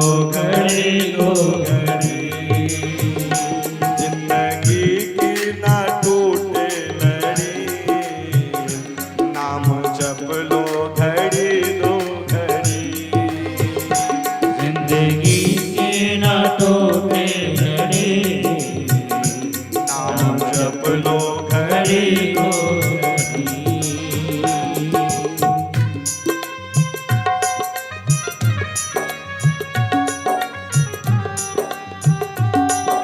हर हर महादेव।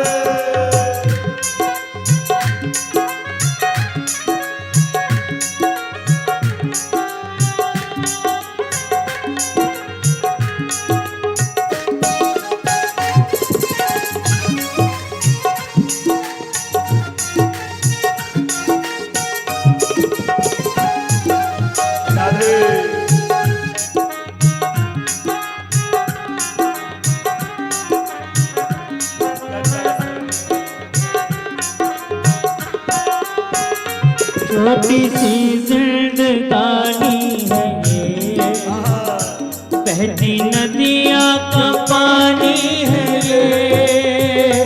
छोटी सी जिंदगानी है ये, बहती नदियाँ का पानी है ये। इस ब्रह्मांड इतिहास में 4 दिन की कहानी है। इस ब्रह्मांड इतिहास में 4 दिन की कहानी है ये पटाखे की है फुलझड़ी, ये पटाखे की है फुलझड़ी। राम जप ले हरि को घड़ी, जिंदगी की है छोटी लड़ी। नाम जप ले घड़ी को घड़ी। यहाँ सबको है अपनी पड़ी, कथा सुन लो घड़ी दो घड़ी। यहाँ सबको है अपनी बड़ी कथा सुन लो घड़ी घड़ी हरि बोल।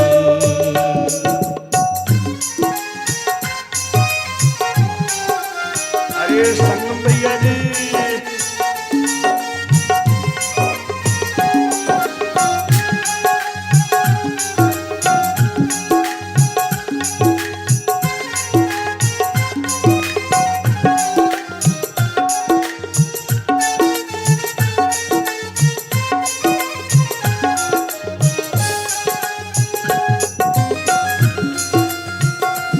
देवादेव महादेव की।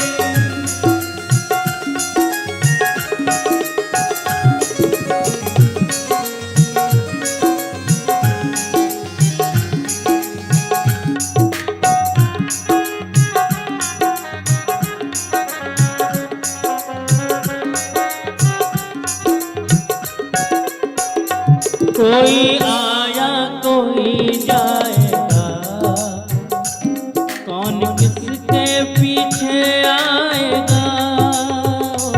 कोई आया कोई आएगा, कौन किसके पीछे आएगा।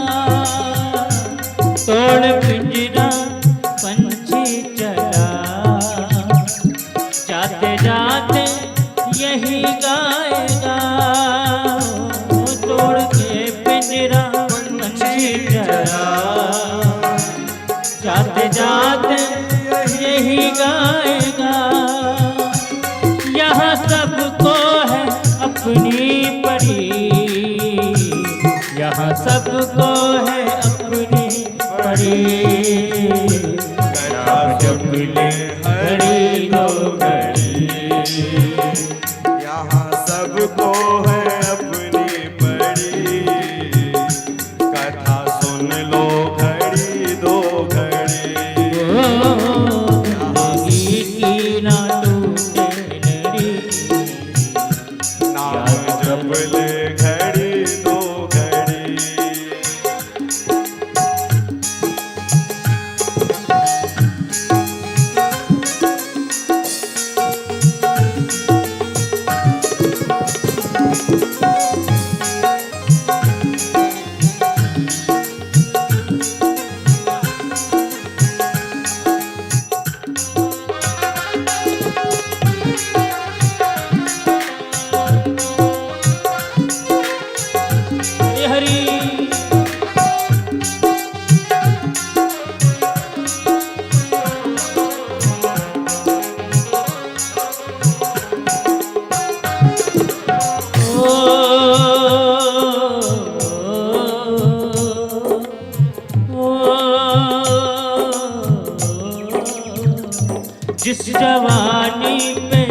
इतराए तू,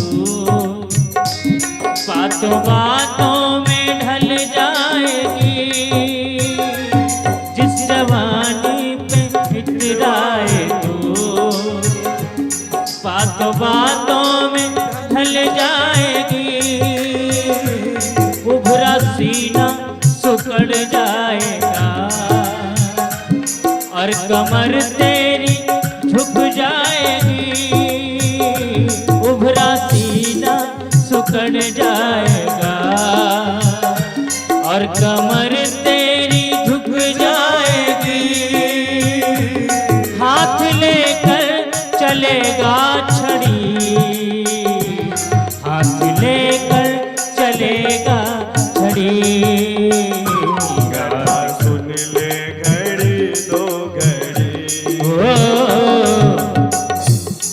जिंदगी की ना टूटे लड़ी, नाम जप ले घड़ी दो घड़ी, यहाँ सबको है अपनी पड़ी, कथा सुन लो घड़ी दो घड़ी, यहाँ सबको है अपनी पड़ी, कथा सुन लो घड़ी दो घड़ी, यहाँ सबको है अपनी पड़ी, कथा सुन लो घड़ी दो घड़ी, कथा सुन लो घड़ी दो घड़ी, कथा सुन लो घड़ी दो घड़ी। यहाँ सबको है अपनी पड़ी। भैया जी कथा सुन लो घड़ी दो घड़ी, जिंदगी की ना टूटे लड़ी, नाम जप लो घड़ी दो घड़ी, यह जीवन व्यर्थ न जाने पाए। सुंदर उन्होंने समझाया है कि यह नारी के लिए सुंदर, यह इस कार्य को कर ले, कहीं जाने की जरूर। हालांकि भैया वह जगदम्बिका है, सब जान रही हैं, हमारे आप के लिए ही यह उपदेश दिया गया है। कथा हमारे आप के लिए ही है, बाकी तो देवाधिदेव महादेव स्वयं ज्ञानी है, शिवा स्वयं ज्ञानी है, शिव स्वयं ज्ञानी है। इस प्रकार से जगदम्बा महेशि त्वां शिवराक्षस्तव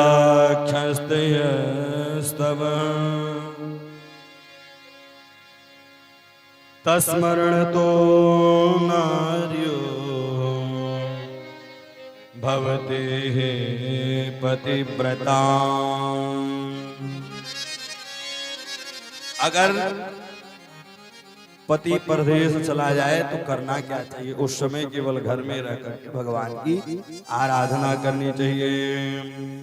अबला जीवन हाय तुम्हारी यही कहानी, आंचल पे है दूध और आंखों में पानी। नारियों को लिए ही यही बताया गया है। कतविध श्री नारी जगमानी, कतविध श्री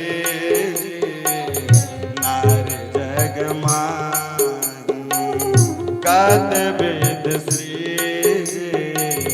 नारी तुम्हारी पराधीन सब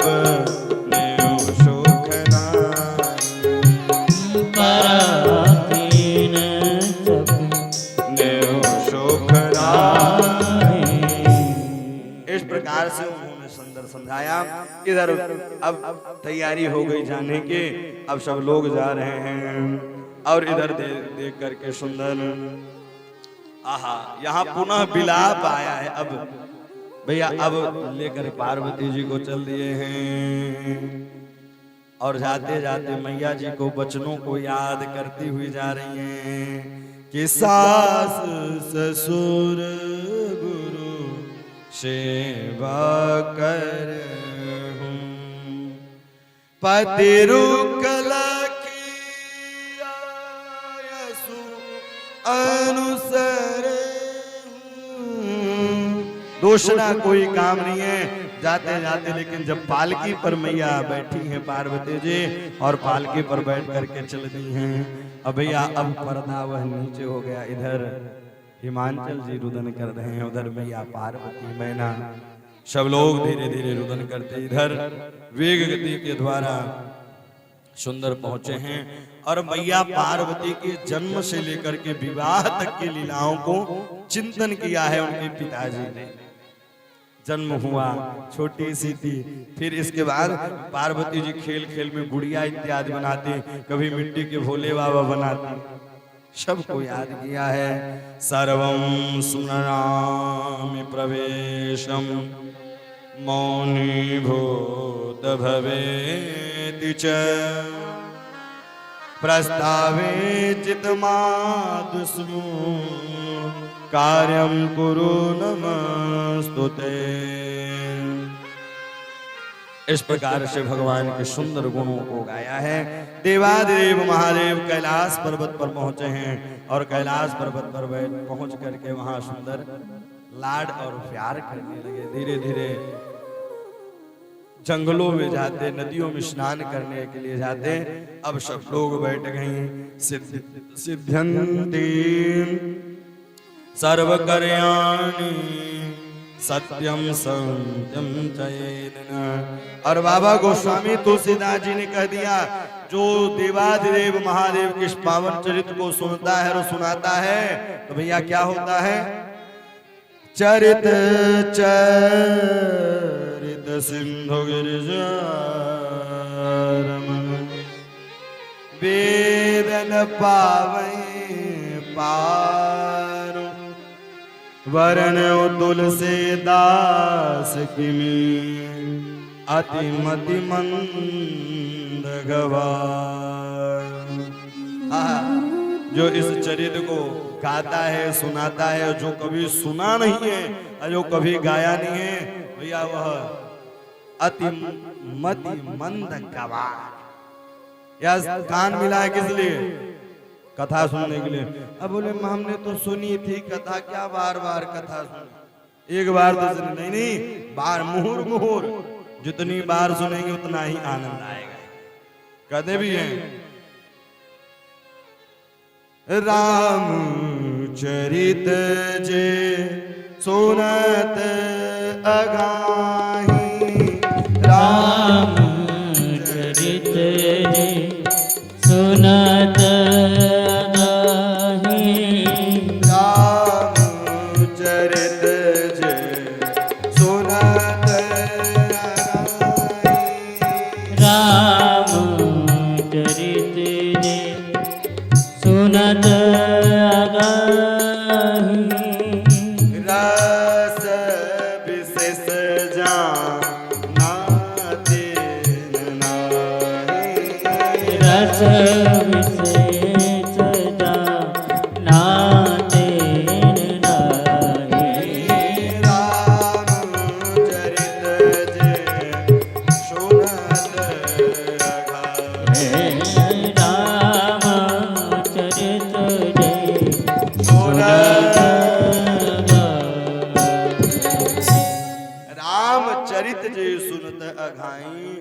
रस विशेष जाना दिन नहीं। जो कहे भैया मैं डूब गया हूं मुझे बचा लो, समझो वो डूबा ही नहीं। जिस दिन डूब जाएगा तो वो कभी कहेगा ही नहीं कि मुझे बचाओ। कभी कहेगा? कभी नहीं कह सकता है। बोले मुझे बचाओ। उसी प्रकार से राम चरित जे सुनता घाई, जो देवादिदेव महादेव के चरित्र को सुन करके कहें अरे हमने तो कथा खूब सुनी है, अब कथा क्या सुनी। जिस प्रकार से नदी में डूबने वाला कभी नहीं कहता मुझे बचाओ, अगर वो कहेगा तो मतलब डूब ही नहीं रहा है। डूबने वाला तो डूब ही जाता है। और जो कथा का रसिक होता है, हनुमान जी महाराज कलिकाल के श्रोता भी हैं और वक्ता भी हैं। वह कलयुग में जब कथा वही है जो व्यथा को मिटाए, ये नहीं कि कथा वो हो जो व्यथा ही बढ़ा दे। बोलो हर हर महादेव। कथा वो है जो सारी व्यथाओं को दूर कर दे। जब अशोक वाटिका में किशोरी जी बैठी हुई थी, शोक से, संताप से, व्याकुलता से बैठी हुई थी, तो हनुमान जी महाराज ने कथा सुनाना प्रारंभ कर दिया। और सुनाया क्यों? और व्यास मंच भी ऊंचा होना चाहिए, तो हनुमान जी महाराज पेड़ पर ही बैठ के सुनाया। व्यास पीठ ऊंचा होनी चाहिए, तो हनुमान जी महाराज ऊपर बैठे थे। और जैसे ही राम जी के चरित्रों का बखान किया, रामचंद्र गुण वर्णन रामचंद्र गुण वर्णन रामचंद्र गुण वर्णन रामचंद्र गुण वर्णन सुनतहि सीता करि दुख भागा सुनतहि सीता कर दुख भागा सुनतहि सीता करि दुख भागा सुनतहि सीता कर दुख भागा सुनतहि सीता कर दुख भागा रामचंद्र गुण वर्णन रामचंद्र गुण वर्णन लागा सुनते सीता कर दुख भागा। जो दुख का पहाड़ था वह दुख दूर हो गया। इसीलिए देवाधिदेव महादेव की कथा सुननी चाहिए, राम की कथा को सुननी चाहिए, कृष्ण की कथा को सुननी चाहिए, जो व्यथा दूर कर दे। ये नहीं कि व्यथा हो जाए, कहीं कहीं तो सुनने को भी मिल जाता है। कथा आए थे, कथा हो रही थे, जजमान और हर हर महादेव थोड़ा सा लेकर के नोक झोंक हो गई है। नहीं नहीं, कथा वही है जो व्यथा को मिटाए। और यजमान को भी चाहिए कि जब तक कथा चलती रहे तो संतराल में, हालांकि क्रोध फिर कभी न करें, लेकिन उन दिनों तक कभी क्रोध नहीं करना चाहिए। हम पूजा पाठ कर रहे हैं, अगर क्रोध कर दिए तो फिर पूजा का फल बिल्कुल नहीं मिलता है। इसलिए क्रोध को त्याग कर ही पूजा करें। घर में भी जब माला करें ना, तो बिल्कुल क्रोध न करें। कई लोग सीताराम, अरे पानी लाओ, सीताराम, अभी धूप नहीं दिया, माचिस नहीं दिया, अरे भैया स्वयं लेकर बैठो, या फिर पूजा के बाद ही मांगो। माला जप रहे, माला के समय बोलना नहीं चाहिए। और जो माला जाप करते करते बोलता नहीं है, ऊंट उसका नहीं हिलता। भैया माला जाप करते समय ऊंट नहीं हिलना चाहिए, नेत्र बंद होने चाहिए, यहाँ तक जीभ भी नहीं हिलनी चाहिए। अंदर आत्मा से जब ऊंट और जीभ नहीं हिलेगी, बंद रहेगा, तो अपने आप हृदय से वह नाम निकलेगा। और जब नाम निकलेगा तो वह झांकी अपने आप ही आ जाएगी। आजमाइएगा। उस समय बिल्कुल भी क्रोध नहीं करना चाहिए। पूजा पाठ करते समय अगर क्रोध किए, सारा पुण्य नष्ट हो जाता है। 4 जगह पर क्रोध नहीं करना चाहिए। वह 4 कौन सी जगह है? पहला तो पूजा पाठ करते समय कभी क्रोध नहीं करना चाहिए। दूसरा, घर से जब हम बाहर कहीं जाएं तब क्रोध नहीं करना चाहिए। तीसरा, जब हम भोजन प्रसाद की थाली पर बैठे तब क्रोध नहीं करना चाहिए। और चौथा जो है, जब कहीं बाहर से हम घर जाएं तो क्रोध नहीं करना चाहिए। पता है क्यों?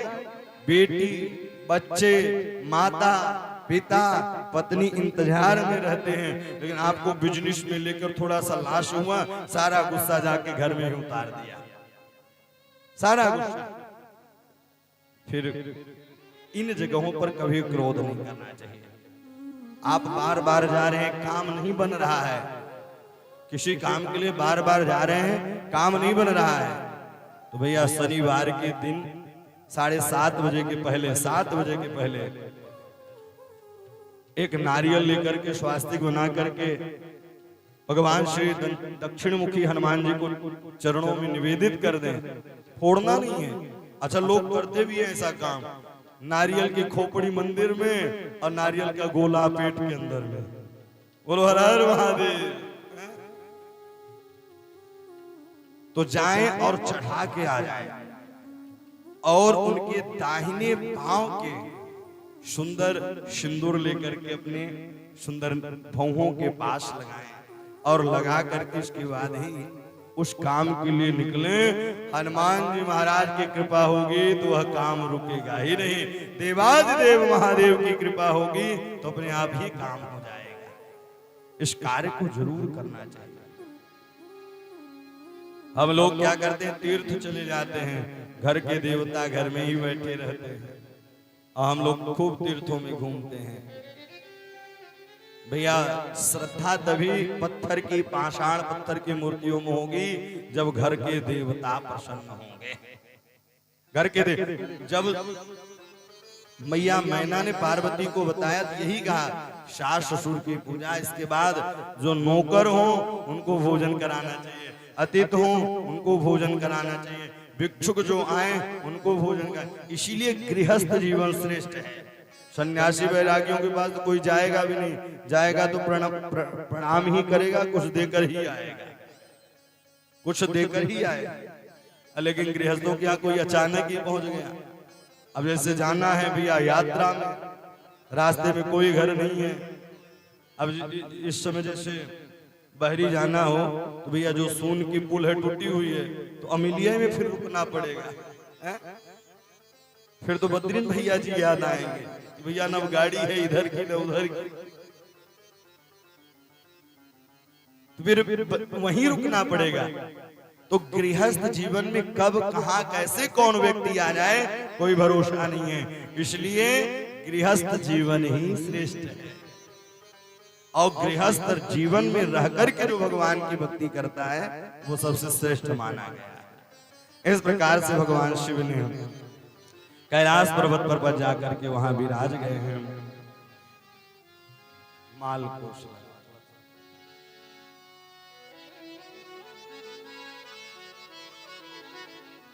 बोल वृंदावन बिहारी लाल की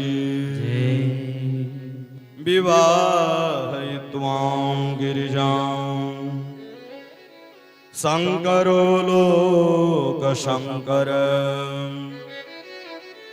गत्वां स्वपर्वतं ब्रह्मा किमिकासादिमद्वयम्। आहा बैठ गए हैं और बैठ करके कहने लगे उमा भगवती से, बिनु हरि भजन जगन सब सपना, बिनु हरि भजन जगन सब सपना, बिनु हरि भजन जगन सब सपना, बिनु हरि भजन जगन सब सपना। उमा से कहने लगे इस संसार में कुछ भी नहीं है। क्या है? बिनु हरि भजन जगत सब सपना। यह संसार स्वप्न है। मोहन सा जग शोभनिहारा, जग शोभनिहारा, देखत स्वप्न अनेक प्रकार, देखत स्वप्न अनेक प्रकार, देखत स्वप्न अनेक प्रकार, देखत स्वप्न अनेक प्रकार, मोहन सा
इस संसार में कुछ नहीं है। सत हरि भजन जगत सब सपना। यह संसार स्वप्न की भांति है। सार्थक कब है? जब हम भगवान का भजन करते हैं, देवाधिदेव महादेव की शरणागति लेकर के उनकी कथा को सुनते हैं, गाते हैं, निरंतर उनका स्मरण करते रहते हैं। इस प्रकार से भगवान बैठे हैं और बैठ करके आज नारद जी आए हैं। और एक नहीं दो नहीं, कैलाश पर्वत पर बैठते बैठते भी आज 100 वर्ष व्यतीत हो गए। चरितम श्रुण्वख्यामि सलिल मोल स्तुनारद गुरु जन्म कथाम दिव्याम तारकासुर मध्वतम। वो जो तारकासुर नाम का राक्षस था, बड़ा आतंक ही फैलाने लगा, देवताओं को सताने लगा, यज्ञ बंद करवा दिया, अनुष्ठान बंद करा दिया, ऋषियों को मारने लगा, सताने लगा। नारद जी पहुंचे हैं, लेकिन किसी कथा के अनुसार श्री गणेश जी बड़े बताए गए हैं, लेकिन शिव पुराण के अनुसार बड़े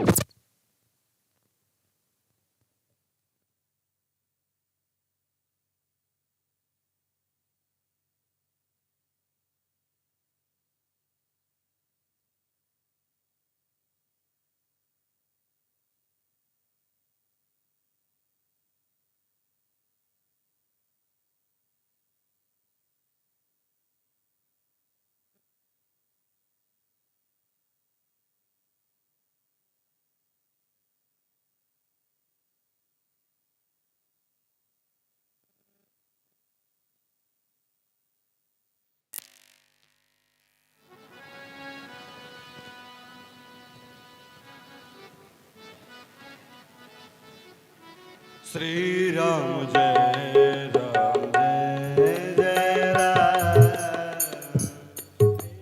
जय राम जय जय राम।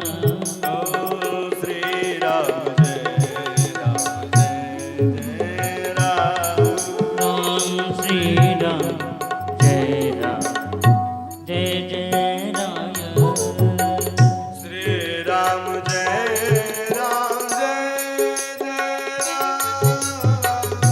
श्री राम जय राम जय जय राम। श्री राम जय राम जय जय राम। श्री राम जय राम जय जय राम।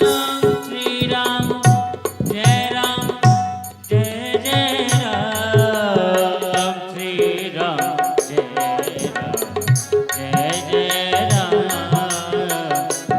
जय जय राम। श्री राम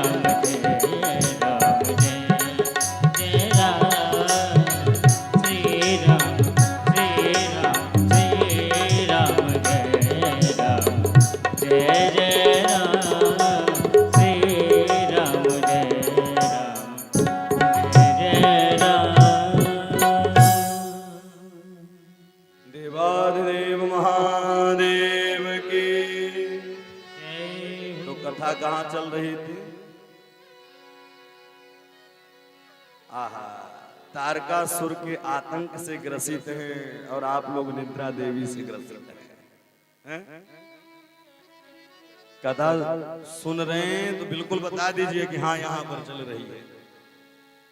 तो भैया कहीं कहीं शास्त्रों में ऐसा वर्णन आता है कि गणेश जी बड़े हैं, लेकिन गणेश जी अपने बुद्धि के कारण बड़े हुए।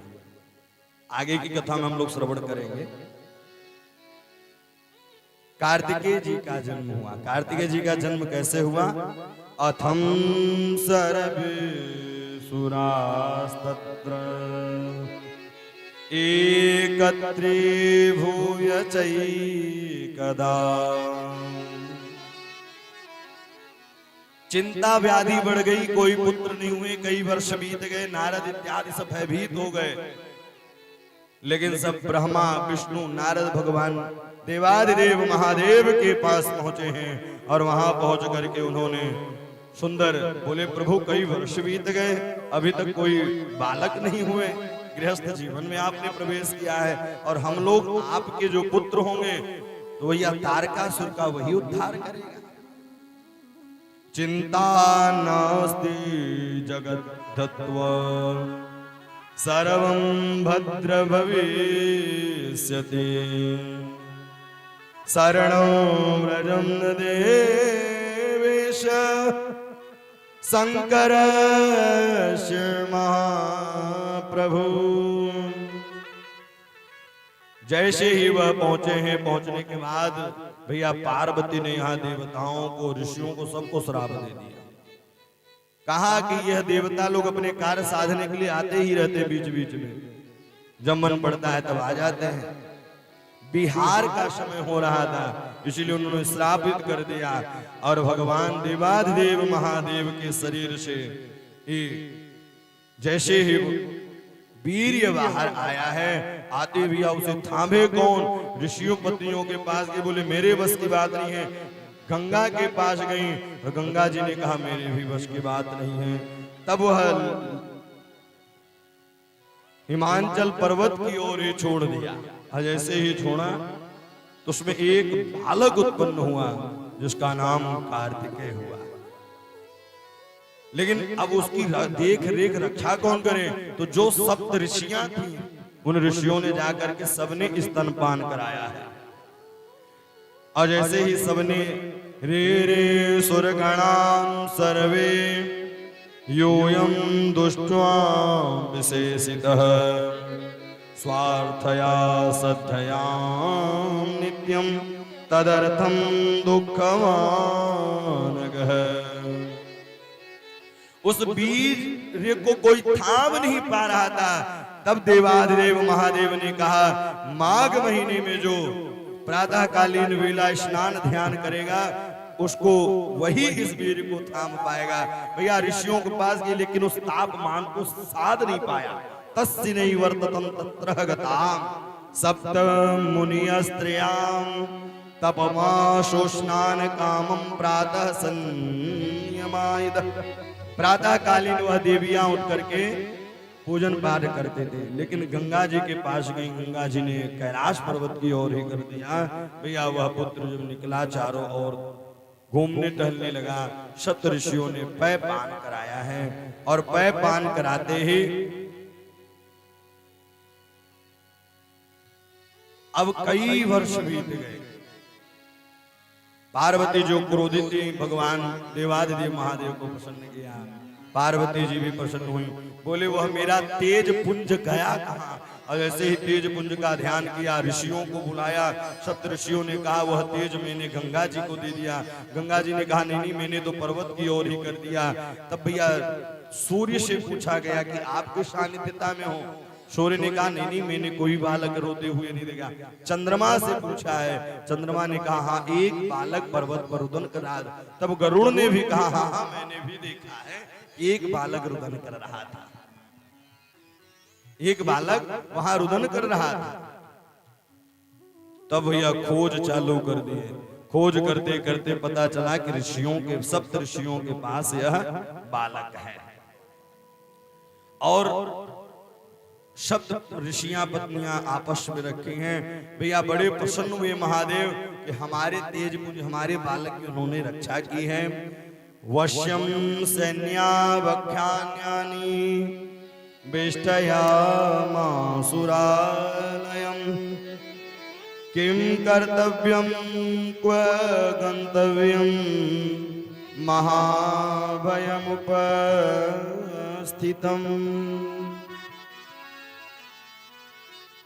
इस प्रकार से भगवान जाते हैं और भगवान जाकर के कृति मुख कार्तिकों को लेकर के आए हैं। और जैसे ही कार्तिकों को लेकर आए और सुंदर विराजा है, आपस में वार्तालाप। शिव और शिवा दोनों बड़े प्रसन्न हुए। और जैसे ही दोनों प्रसन्न हुए अपने पुत्र को सुंदर अंग से भर लिया है। सब देवताओं ने अलग अलग, किसी ने बाजूबंद दिया, किसी ने किरीट दिया, किसी ने मुकुट दिया, किसी ने अस्त्र शस्त्र दिया। वैजयन्ती स्वमालायां च तस्मै चक्र ददो हरि। आहा, कार्तिकेय जी बड़े प्रसन्न हुए और प्रसन्न होकर के सुंदर प्रणाम करने लगे। लेकिन देवता लोग आकर बोले सरकार स्वमंगमारोप्य तदा महेश कुमारकं तं प्रभया समुज्ज्वलं बभौ भवानी पतिरेव सख्याख्यान्वित पुत्र भतां वरिष्ठ। उन्होंने कहा मैं तारका नाम के असुर से भैया आतताई होकर के मैं भजन कीर्तन इत्यादि नहीं कर पाया। तब उन्होंने कहा कि अपने पुत्र को आदेश दिया कि जाओ तुम उसका वध करके आओ। और कुमार उन्होंने आदेश पाया है और आदेश पा करके वहां से कुमारं च पुरस्कृत्यं सुराम्ययो समुद्यतां दैत्यं विजयन्ति संग्रामे जायन्ति त्यं भविष्यति। इधर तारका को जब पता चला तो तारकासुर ने भी अपने दैत्यों को भेज दिया और उधर भैया वीरभद्र नंदी श्रृंगी भृंगी सबको भगवान ने भेज दिया कि जाओ इनकी सहायता करना। और घोर युद्ध हुआ है और घोर युद्ध होने के बाद इधर जो तारकासुर की जो सेना थी सब धराशायी हो गई। एक तस्मिन् तत्र ताराख्योय महाबल। अब तारकासुर स्वयं आया है। ऐसे ही आया तो प्रभु इधर कार्तिकेय ने उसका उद्धार कर दिया। ऐसे ही तारकासुर का उद्धार किया, मूर्छित हो गए। मूर्छित के बाद भैया वह उसका उद्धार किए। उद्धार करने के बाद सब देवता लोग मिलकर के पुष्पों की वृष्टि करने लगे, स्तुति करने लगे। बोले प्रभु आप धन्य हैं, आप धन्य हैं। स्मित्वां शिवपदां भोजं जग्राहं त्रिसखमे परं ज्वालनं जजसां तस्यै दिशः सर्वां नभस्थलः। सारे देवता मिलकर के भगवान इधर उनकी स्तुति चालू कर दिए और जैसे ही सुंदर अर्चन बंदन किया है और अर्चन बंदन करने के बाद इधर क्रौंच नामक एक राक्षस जो है तो क्रौंच नामक को परेशान कर रहा था। कुमार कार्तिकेय के पास आया और जैसे ही कुमार के पास आया भैया आते ही उन्होंने कहने लगा कि भैया वह राक्षस मुझे सता रहा है। तब उन्होंने उनकी रक्षा, उनके प्राणों की रक्षा की है और रक्षा करते ही वह क्रौंच पर्वत निर्भय हो गया और निर्भय होकर के वह भगवान की शरणागति ली। निर्भयं स्वगृहं कच्छं नष्टं स सबलोऽसुरः। तब पहली बार इधर भगवान कुमार ने पहली बार शिवलिंग की स्थापना की है। कौन कौन से 3 प्रकार के शिवलिंग की स्थापना की? प्रतीकेश्वर, दूसरा कापलेश्वर और तीसरा कुमारेश्वर। 3 शिवलिंग की निर्माण करके अपने पिताजी की पूजा की है। बड़े प्रसन्न उसके हुए। तस्मिन्ने बरसे से सपुत्र कुमुद नामक अजगाम कुमारस्य शरणं दैत्यपीडितः।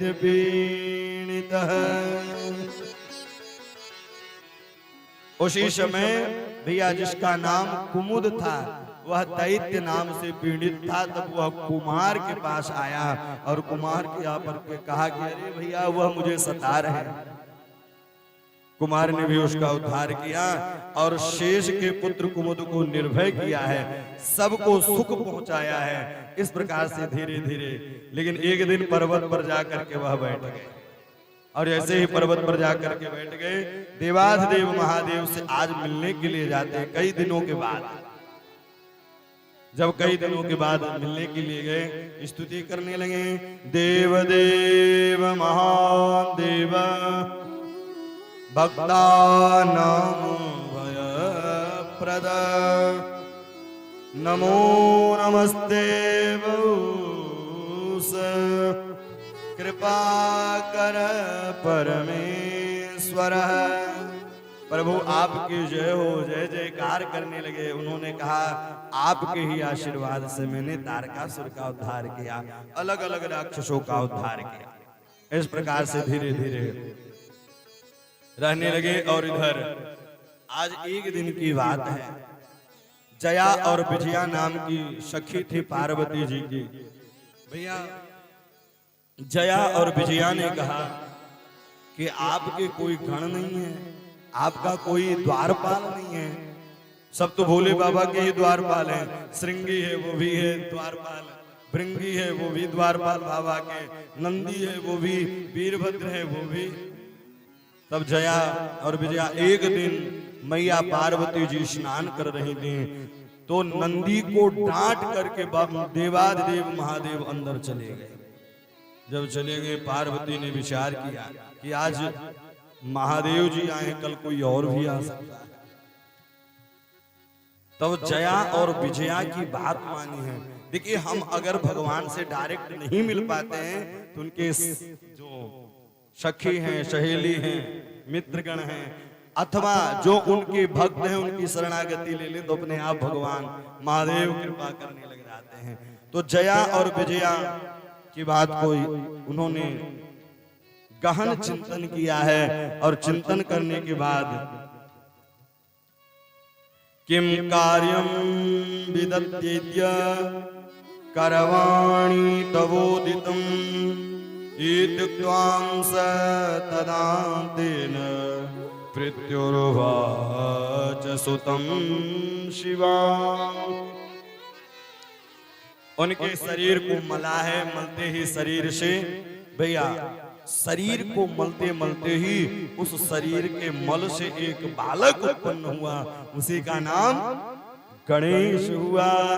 बोल गणेश भगवान की। आज भी जो सरसों का तेल होता है, जब तेल से मालिश की जाए तो आज भी मल निकलता है उससे। एक कालांतर में ऐसी भी कथा आती है। तो उसी मल से गणेश भगवान जी का प्रादुर्भाव है। बोले हाँ बताइए, मेरा काम क्या है, मैं क्या करूं? किम कार्यम विदत्येय, मेरा काम क्या है, मैं क्या करूं? भैया सब इस प्रकार से मैया पार्वती ने कहा, सुनो, मेरे आज्ञा के बिना कोई इस गुफा में प्रवेश न करे, कोई आ न जाए, कोई पहुंच न पाए वहां। भगवान गणेश जी द्वारपाल बने खड़े हैं, और जैसे ही द्वारपाल खड़े हैं, भैया अब एक दिन, कई दिन व्यतीत हो गए। देवाधिदेव महादेव ने विहार करने का विचार आया कि चलो थोड़ा सा हंसेंगे, थोड़ा सा हास्य परिहास करेंगे। तो लेकिन जब वो पहुंचे तो भैया उन्होंने मना कर दिया कि आप कौन हो, क्योंकि देखा था नहीं। लौट कर चले गए। उन्होंने कहा कोई होगा, लौट के चले गए। लेकिन यहाँ गण आते हैं और गणों के साथ घोर युद्ध हुआ है। पार्वती ने एक डंडा लठ दे दिया था, और लठ दे करके रक्षा करने के लिए बोला। तब उन्होंने कहा कौन हो? गण इतने आए, सब गणों को भैया गणेश ने सबको परास्त कर दिया। सब गण लोग जा करके बोलने लगे, अरे भैया वो कोई साधारण नहीं है भैया, यहाँ तक कि ब्रह्मा विष्णु सब आए लड़ने के लिए, देवाधिदेव महादेव भी लड़ने के लिए जब आए, भैया उनका भी जो अस्त्र और शस्त्र था सब परास्त हो गए। क्यों? क्योंकि जया और विजया जाकर के बताई कि भैया इस समय शिव के गण जो हैं आपके बेटे पर चढ़ाई की है। तब उन्होंने योग माया के द्वारा भेज दिया, और शिवा ने कहा कि जाओ तुम अकेले नहीं हो, और वह दो सुंदर माया रूपी को गणों को भेजा है कि इनकी रक्षा करना। तो इस प्रकार से भैया भगवान नारायण आए हैं और ऐसे ही भगवान नारायण आए युद्ध करने के लिए। बोले ये कोई साधारण नहीं है, इसलिए ऐसा करते हैं इसको माया के द्वारा ही मारा जा सकता है। शिवो मर्कटवते दद्य वर्तते सर्वदा सती किम करित्यानम हंकारम मानुमृत्युम भविष्यति। इस प्रकार से गणेश को भगवान शिव ने जैसे ही मारा है, मारते ही हाहाकार फैल गया, चारों ओर धुंधलापन सा हो गया। मैया पार्वती जो है क्रोध में आ गई। भैया सारे असुरगण, सारे देवतागण, सारे सिद्धजन ऋषिजन मैया भगवती की उपासना करने लगे। अरे लग रहा है कि यह प्रलय कालीन हो जाएगा। भैया जब भगवती क्रोधित होती हैं, ए तस्मिन् तरे देवी जगदम्बा विबोधनः, ऐसा प्रतीत पड़ता है कि सारा यह संसार ही विध्वंस हो जाए, यह संसार बच भी नहीं पाए, ऐसा प्रतीत होता है। हाहाकार फैल गया। देवाधिदेव महादेव के पास गए हैं, तब महादेव ने आकर के स्तुति भगवती की है। और जैसे ही भगवती की स्तुति की, उन्होंने कहा मुझे कुछ नहीं, मैं केवल इतना जानती हूं, मेरा बालक जीवित हो जाए, नहीं तो यह संसार ही नहीं बचेगा। जगदम्बं नमस्तुभ्यं शिवाय च नमस्तुते चंडिकाय नमस्तुभ्यं कल्याणै च नमस्तुते। बोले तभी कल्याण होगा जब मेरा बालक जीवित होगा। सब लोग भगवान देवाधिदेव महादेव के पास गए हैं। उन्होंने कहा प्रभु आप कोई उपाय बताइए। बोले आप सीधे अगर उनके पुत्र को जीवित करना चाहते हो तो उत्तर दिशा की ओर जाओ। मदपुत्रो यदि जीवेत ततः संहारिणम् यथा हि भवतां मध्ये पूजये च भविष्यति। और ऐसे ही उत्तर दिशा की ओर गए हैं। भैया गजराज दिखाई दिए और ऐसे ही हाथी को देखा है। हाथी के शीश को काट के लेकर आए और हाथी को शीश को काट करके सुंदर लाए और उनको उनके जैसे ही शरीर पर रखा है। जीवित तब भी नहीं हुए, ब्राह्मणों को बुलवाया है और वेद मंत्र के द्वारा उनको जीवित किया है। और जीवित करते ही भैया पार्वती ने कह दिया था मैं तभी मानूंगी कि जब मेरे पुत्र को कोषाध्यक्ष बनाया जाए, गणाध्यक्ष बनाया जाए, ये सबके अध्यक्ष होंगे तभी। तो सारे देवता मिलकर के आशीर्वाद दिए हैं। अब भगवान गणेश जी का सुंदर श्रृंगार किया है। आइए हम लोग भी, क्योंकि पता है भगवान गणेश जी जो हैं बड़े ही प्रसन्न। मैया ने कहा आपका जो स्वरूप सिंदूर स्वरूप है, तो जो कलयुग में अथवा भादों के चतुर्थी कल है गणेश चतुर्थी, तो जो उस दिन सिंदूर चढ़ाएगा तो वह माला माल हो जाएगा। सारे देवता मिलकर के कल हम लोग भी पहुंचेंगे। कहां? कल उत्सव मनाएंगे। आज ही भगवान गणेश जी को मनाते हैं। सुंदर सब लोग पहुंचे हैं। फूलों से सजाया है दरबार गजानन का, दरबार गजानन का। आ जाना महाराज गजानन आ जाना। फूलों से सजाया है दरबार गजानन, दरबार गजानन, आ जाओ इस दास के यहाँ ओ गजानन। फूलों से सजाया है दरबार गजानन, दरबार गजानन, आ जाना महाराज, आ जाना महाराज, आ जाना महाराज, आ जाना महाराज।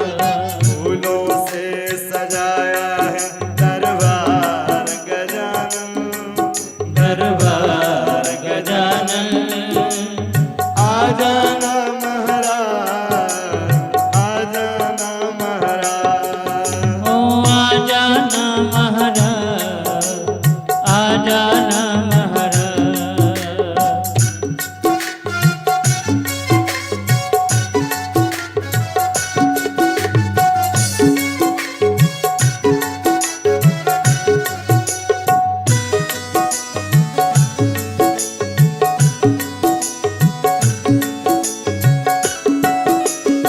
गणेश भगवान की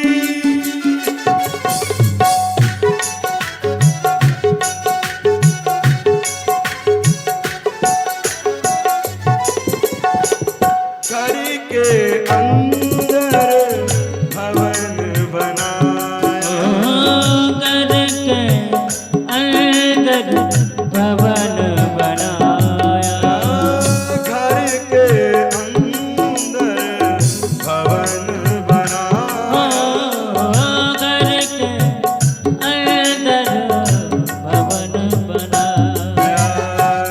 आओ विराजो महाराज गजानन, महाराज गजानन, फूलों से सजाया है दरबार गजानन, दरबार गजानन। हरि हरि।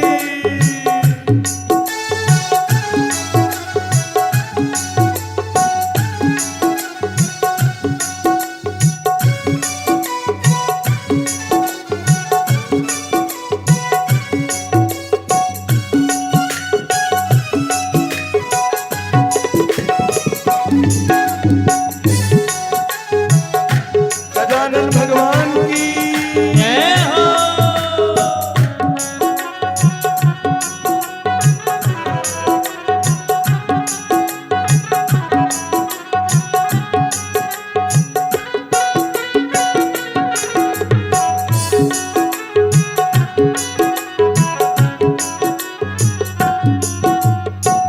हाथों में लोटा गंगा जल पानी, हाथों में लोटा गंगा जल पानी, हाथों में लोटा गंगा जल पानी, हाथ में लोटा गंगा जल पानी। चरण धुलाऊं महाराज गजानन, महाराज गजानन, फूलों से सजाया दरबार गजानन, दरबार गजानन। आ जाओ महाराज गजानन, महाराज गजानन, फूलों से सजाया दरबार गजानन, दरबार गजानन।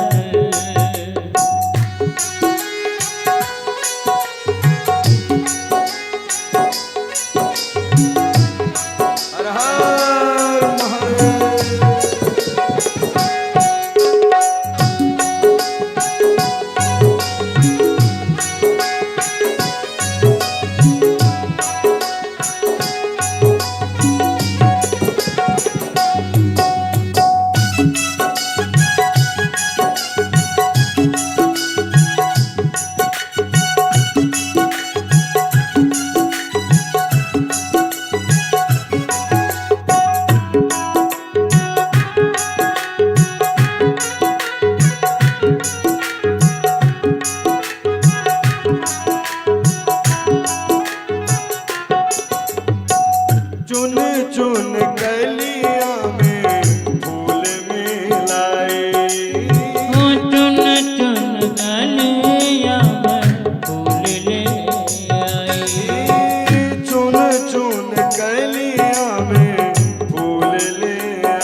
कलिया में फूल ले आई। सोना का बनाया मैं हार गजानन, ओ हार गजानन, फूलों से सजाया दरबार गजानन, दरबार गजानन। आ जाना महाराज दरबार गजानन, महाराज गजानन, फूलों से सजाया है दरबार गजानन, दरबार गजानन। ओम गंगड़ नमो नमः, सिद्धि विनायक नमो नमः, अष्ट विनायक नमो नमः, गणपति बप्पा मोरया। ओम गणपतये नमो नमः, सिद्धि विनायक नमो नमः, अष्ट विनायक नमो नमः, गणपति बप्पा मोरया। गणपतये नमो नमः, अष्ट विनायक नमो नमः, सिद्धि विनायक नमो नमः, गणपति बप्पा मोरया। गणपतये नमो नमः, सिद्धि विनायक नमो नमः, अष्ट विनायक नमो नमः, गणपति बप्पा मोरया। गणपतये नमो नमः, सिद्धि विनायक नमो नमः, अष्ट विनायक नमो नमः, गणपति बप्पा मोरया। गणपतये नमो नमः, सिद्धि विनायक नमो नमः, विनायक नमो नमः, गणपति बप्पा मोरया। गणपति बप्पा मोरया। गणपति बप्पा मोरया, गणपति बप्पा मोरया, गणपति बप्पा मोरया, गणपति बप्पा मोरया। श्री गणेश भगवान की जय हो, मंगल करण की जय हो। फूलों से सजाया है दरबार गजानन, दरबार गजानन। आ जाना महाराज, आ जाना महाराज, दरबार गजानन, दरबार गजानन। फूलों से सजाया है दरबार गजानन। हे प्रभु, हम लोग भी भैया गणेश जी को बुलाएं और कलयुग में माता शक्ति माता पार्वती के आशीर्वाद से, देवताओं के आशीर्वाद से उन्होंने कहा कलयुग में जो भगवान गणेश जी का ध्यान करता है और जो गणेश जी का पूजन करता है, और कलयुग में जो गणेश जी के लिए, जो गणेश जी की दुर्वा से और सिंदूर से आराधना करेगा। कल जो आ रहा है ना, जो गणेश चतुर्थी को व्रत रखता है, चतुर्थी साल भर भैया उसकी सारी मनोकामना पूर्ण होती है। सिंदूरा आकार होने के कारण उन्होंने कहा जो सिंदूर चढ़ाएगा, अनेनम तब सिंदूरम दृश्यते सांप्रदम यदि तस्त्वाम पूजयेनिसं सिंदूरेण सदा नरई। जो सिंदूर चढ़ाएगा कलिकाल में उसकी सारी मनोकामना पूर्ण हो गई। और जो कल के दिन 1000 मगज का लड्डू चढ़ाएगा, कितना? 1000 मगज के लड्डू और 1000 दुर्वा और 1000 ही सिक्का, जो भगवान गणेश जी को गणेश अथर्वशीष से पाठ करता है, चढ़ाता है, उसकी सारी मनोकामना पूर्ण होती है। तुम ब्रह्मा, तुम विष्णु, तुम रुद्र, तुम इंद्र, तुम अग्नि, तुम वायु, तुम चंद्रमा, सब कुछ आप ही हैं। इसलिए भगवान गणेश जी की पूजा करनी चाहिए। इसलिए देवताओं ने कहा सर्वप्रथम पूजा गणेश जी की ही की जाएगी, और जिस यज्ञ में उनकी पूजा ना हो भैया वह कार्य कभी पूर्ण होगा ही नहीं। इसलिए उन्होंने यज्ञ की सुंदर गणेश जी की पूजन की प्राथमिकता दी है। सारे देवता मिलकर के एतत् पूजां पुरा कृत्वां पश्यतानं पूजयं वयं नरे। कलयुग में भी इनकी बड़ी प्रधानता, इनकी महिमा है। कलयुग में 2 ही देवता हैं जो सारे अंगों में सिंदूर लगाते हैं, एक श्री हनुमंत लाल जी हैं और एक श्री गणेश जी हैं। उनकी कितनी सुंदर आकृति है, गोल मटोल से लगते हैं। उनकी जो सूंड है बड़ी दिव्य दिखती है। और मार्ग में जाते हुए कहीं गणेश जी का दर्शन हो जाए भैया तब भी कार्य सफल हो जाता है। जब आप लोग रामेश्वरम भगवान जी का दर्शन करने के लिए अंदर जाते हैं तो द्वार पर साक्षात गणेश जी खड़े कि नहीं? आप लोग दर्शन किए कि नहीं? जैसे ही गेट से आप प्रवेश करेंगे तो वहां सुंदर खड़े रहते हैं और उनका लोग पूजन अर्चन करने के बाद तब नंदी मिलते हैं और नंदी के बाद तब बाबा दर्शन देते हैं। अच्छा, इसका भी एक महत्व है। हम डायरेक्ट भगवान से नहीं मिल सकते हैं। डायरेक्ट कब मिलेंगे?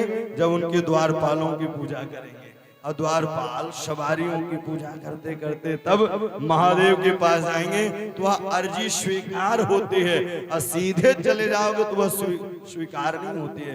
जिस प्रकार से पूजा में केवल पुजारी ही गर्भगृह में जा सकता है। आज अलग बात है कि लोगों के पास पैसा हो गया, पद हो गया, प्रतिष्ठा हो गया तो गर्भगृह में चले जाएं, लेकिन गर्भगृह में सबको जाना नहीं चाहिए, इसीलिए पुजारी नियुक्त किया जाता है। इस प्रकार से सब लोग मिलकर के सुंदर गणेश जी की सुंदर वंदना की है और गणेश जी को सुंदर धूप दीप नैवेद्य से। और जो कल के दिन पूजा गणेश जी की विशेष रूप से करता है, चतुर्थवां तो समुत्पन्ने भाद्रे मासी गणेश्वरम असितेजं तथा पक्षे चंद्रसैयदयनी शुभ। अच्छा देखिए, जब भगवान 6 महीना के लिए शयन करने के लिए जाते हैं, फिर देवउठनी एकादशी आती है ना। शयन जब करने के लिए जाते हैं तो उस अंतराल में बड़े उत्सव आते हैं। 1 महीना सावन में बीत जाता है। इस बार तो सावन के साथ अधिक मास भी था। फिर इसके बाद गणेश उत्सव आ जाता है। फिर पितृ देवता अगर पितरों की रक्षा करते हैं। फिर उसके बाद नवरात्रि आ जाती है। फिर दीपावली, धनतेरस, उसी समय देवउठनी एकादशी भी आ जाती है। फिर भगवान आ जाते हैं। मतलब भगवान जब जाते हैं और जाने के बाद अपने गणों को अलग अलग व्यवस्था कर देते हैं। भैया इतने दिन इनकी पूजा, कहीं ऊब न जाए, एक ही चीज कब तक पाते रहेंगे। बोलो हर हर महादेव। इसलिए सबकी पूजा बता दी जो पसंद आए। इस प्रकार से भगवान इदं सुमंगलाख्यानं यः शृणोति संशयः सर्वमंगल संयुक्तं स भवेत् मंगलम। जो भगवान गणेश जी का पूजन करता है सारे सुख मिलते हैं।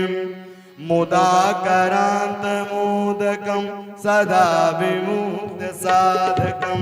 मोदाकरांत मोदकम सदा विमुक्त साधकम। कलाधरा वसंतकम विलासिरोगरण्यकम। अनायकेन नायकम विनाशि दैव दैत्यकम। नतासुभासुनाशकम नमामि तं विनायकम। नमामि तं विनायकम। मोदाकरांत मोदकम सदा विमुक्त साधकम। मोदाकरांत मोदकम विमुक्त साधकम। मुदाकरांत मोदकम। भैया भगवान जो गणेश जी की सुंदर वंदन अर्चन करते हैं उसके सारे काम सफल हो जाते हैं। शुभ और लाभ दोनों चाहने वाले विघ्न हरण सुखदाता है। विघ्न विनाशक बुद्धि विधाता रिद्धि सिद्धि के दाता है।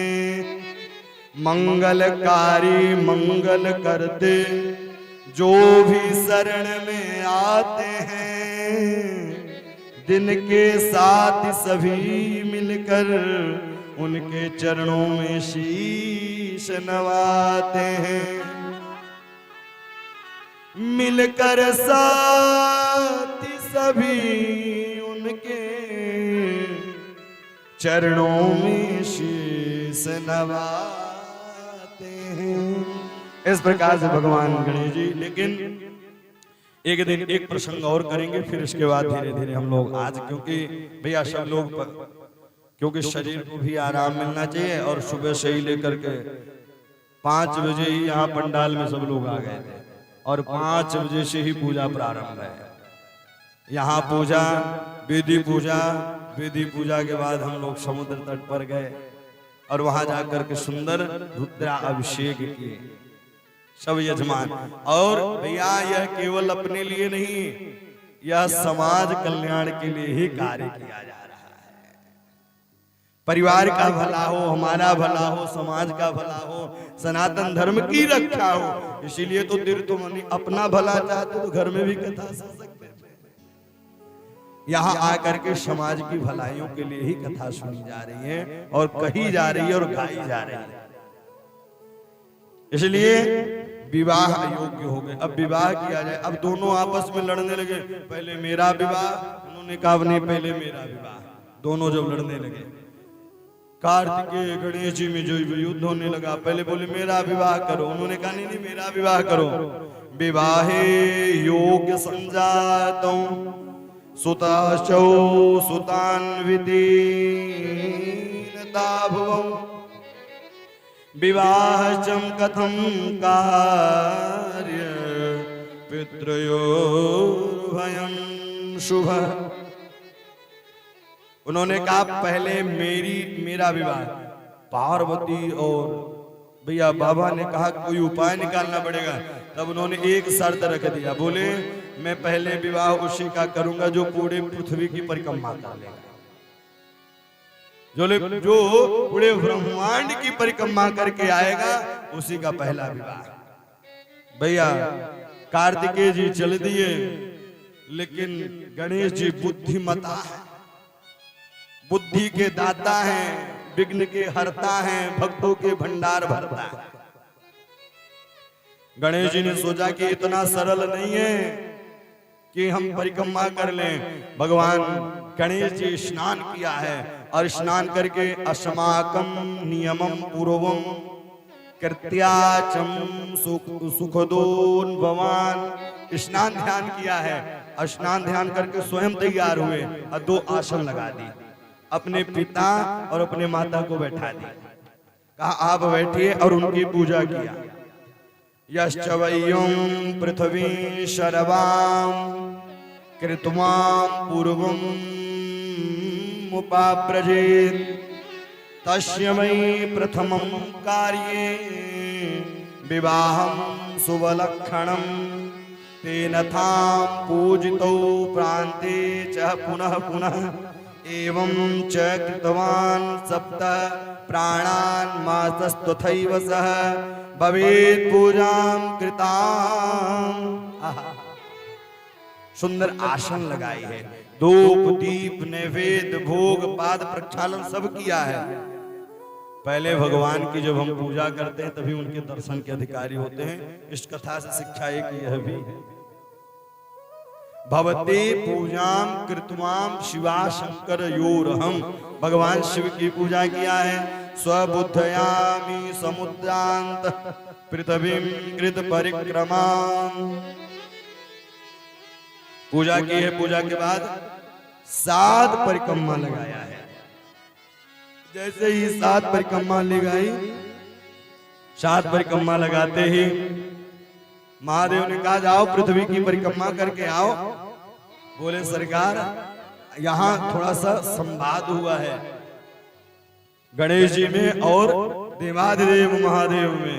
उन्होंने कहा शास्त्र कहता है कि जो माता पिता की पूजा कर ले तत्रां सुबोधम लोके प्रसिद्धम भुवनत्रयः। जो माता पिता की पूजा कर ले, जो माता पिता की परिक्रमा कर ले तो सारे तीर्थों का फल मिलता है। लोके प्रसिद्धे भुवनत्रयः। क्या शास्त्र गलत कहता है? ये गणेश जी के वाक्य महादेव से है।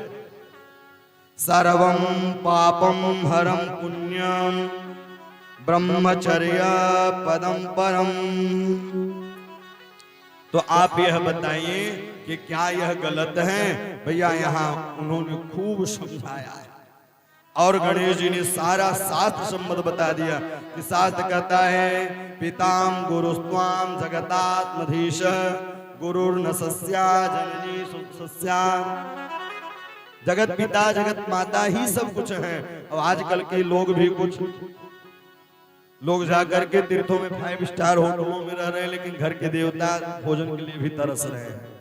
बोलो हर हर महादेव। विवाह करके आएंगे, बोले बांट दो। अरे क्या बांटोगे? उनकी सेवा करनी चाहिए। इस प्रकार से भगवान गणेश से संवाद हुआ। अब गणेश भगवान को संवाद करने दीजिए। कल हम लोग भगवान गणेश जी का विवाह उत्सव मनाएंगे। बोल द्वारिकाधीश की जय। आइए हम लोग सब लोग मिलकर के पंचाक्षर मंत्र का जाप करेंगे और सब लोग मिलेंगे करके भगवान शिव का ध्यान करेंगे। ओम नमः शिवाय। हरि ओम नमः शिवाय। ओम नमः शिवाय। हरि ओम नमः शिवाय। ओम नमः शिवाय। नमः शिवाय। ओम नमः शिवाय। ओम नमः शिवाय। हरि ओम नमः शिवाय। ओम नमः शिवाय। हरि ओम नमः शिवाय। ओम नमः शिवाय। गाइए। ओम नमः शिवाय।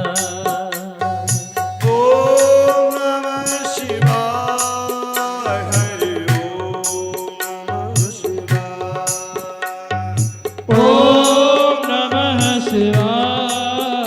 हरि ओम नमः शिवाय। ओम नमः शिवाय। हरि ओम नमः शिवाय।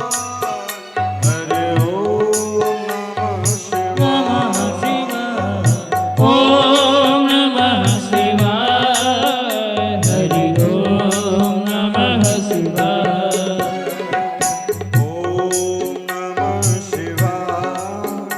हरि ओम नमः शिवाय।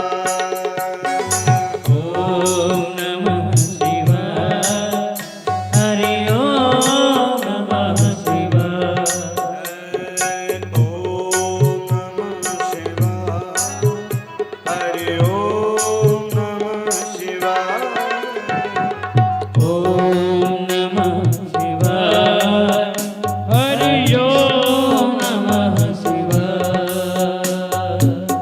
देवादिदेव महादेव की जय हो।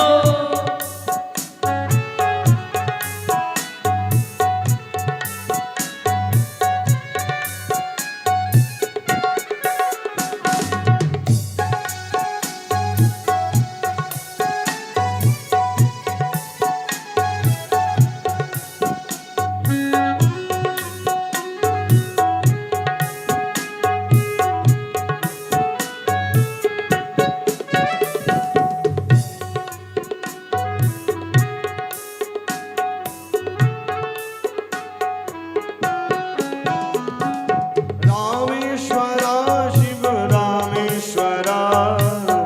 हर हर भोले नमः शिवाय। रामेश्वर शिव रामेश्वर। हर हर भोले नमः शिवाय। रामेश्वरा शिव रामेश्वरा। हर हर भोले नमः शिवाय। रामेश्वर शिव रामेश्वर। हर हर भोले नमः शिवाय। कर्पूर गौरम करुणावतारम संसार सारम भुजगंधहारम। कर्पूरगारं करुणावतारं संसारसारं भुजगेन्द्रहारं। सदा वसन्तं हृदयारविन्दे भावं भवानी सहितं नमामि। सदा वसन्तं हृदयारविन्दे भवं भवामि। हर हर शम्भो शम्भो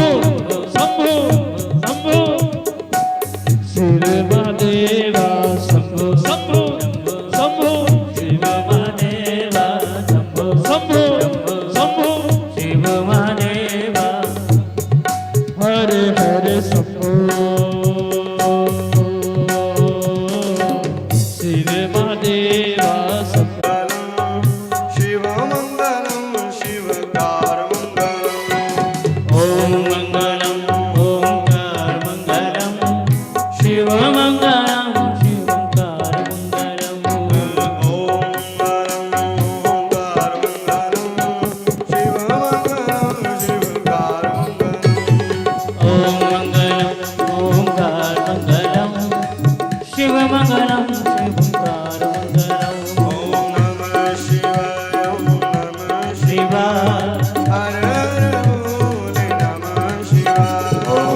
ओम नमः शिवाय हर हर बोले नमः शिवाय ओम नमः शिवाय ओम नमः शिवाय हर हर बोले नमः शिवाय ओम नमः शिवाय ओम नमः शिवाय हर हर बोले नमः शिवाय ओम नमः शिवाय ओम नमः शिवाय हर हर बोले नमः शिवाय नमः शिवाय ओम नमः शिवाय हर हर भोले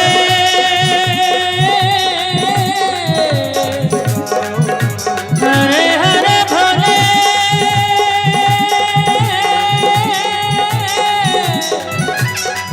बोले नमः शिवाय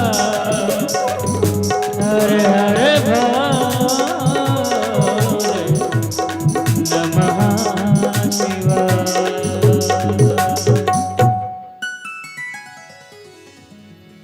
ओम चंद्रमा मनसो जात चक्षो सूर्यो अजायत श्रोत्राद्वायुष्य प्राणस्य मुखादग्निरजायत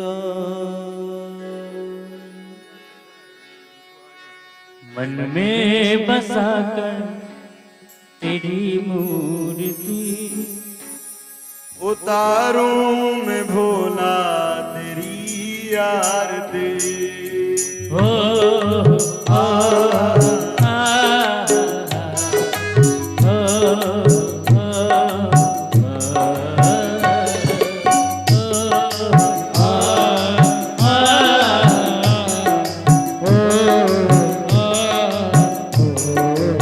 मन में बसा कर तेरी मूर्ति उतारूं मैं भोले तेरी आरती मन में बसा कर तेरी मूर्ति उतारूं मैं गौरा तेरी आरती उतारूं मैं गौरा तेरी आरती उतारूं मैं भोले तेरी आरती उतारूं मैं शंकर तेरी आरती मन में बसा कर तेरी मूर्ति उतारूं मैं भोले तेरी आरती ओ हो आ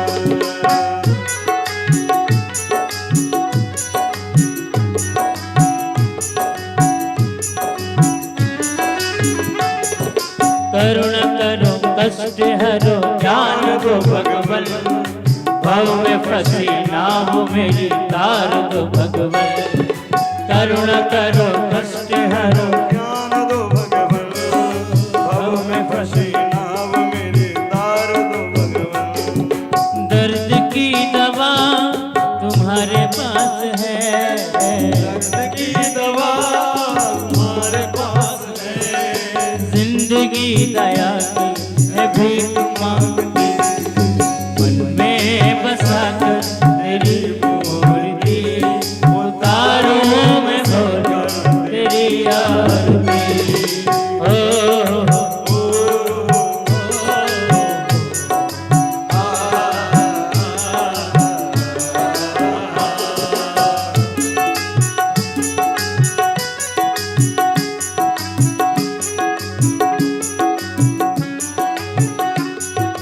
मांगो तुझसे क्या मैं यही सोचूं भगवन जिंदगी जब तेरे नाम कर दी अर्पण मांगो तुझसे क्या मैं यही सोचूं भगवन जिंदगी जिंदगी जब तेरे नाम कर दी अर्पण। सब कुछ तेरा कुछ नहीं मेरा, सब कुछ तेरा कुछ नहीं मेरा।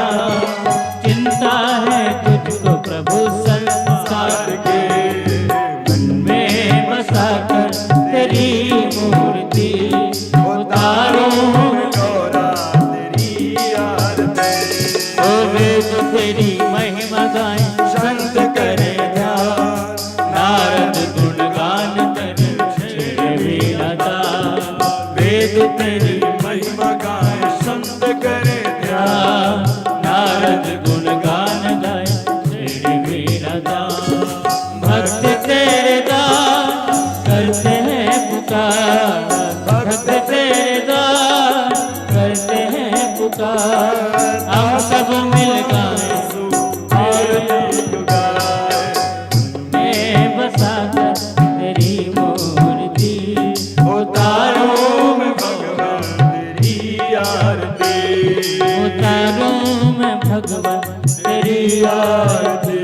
ओ तेरी आरती, हाँ तेरी आरती। मन में बसा कर तेरी मूर्ति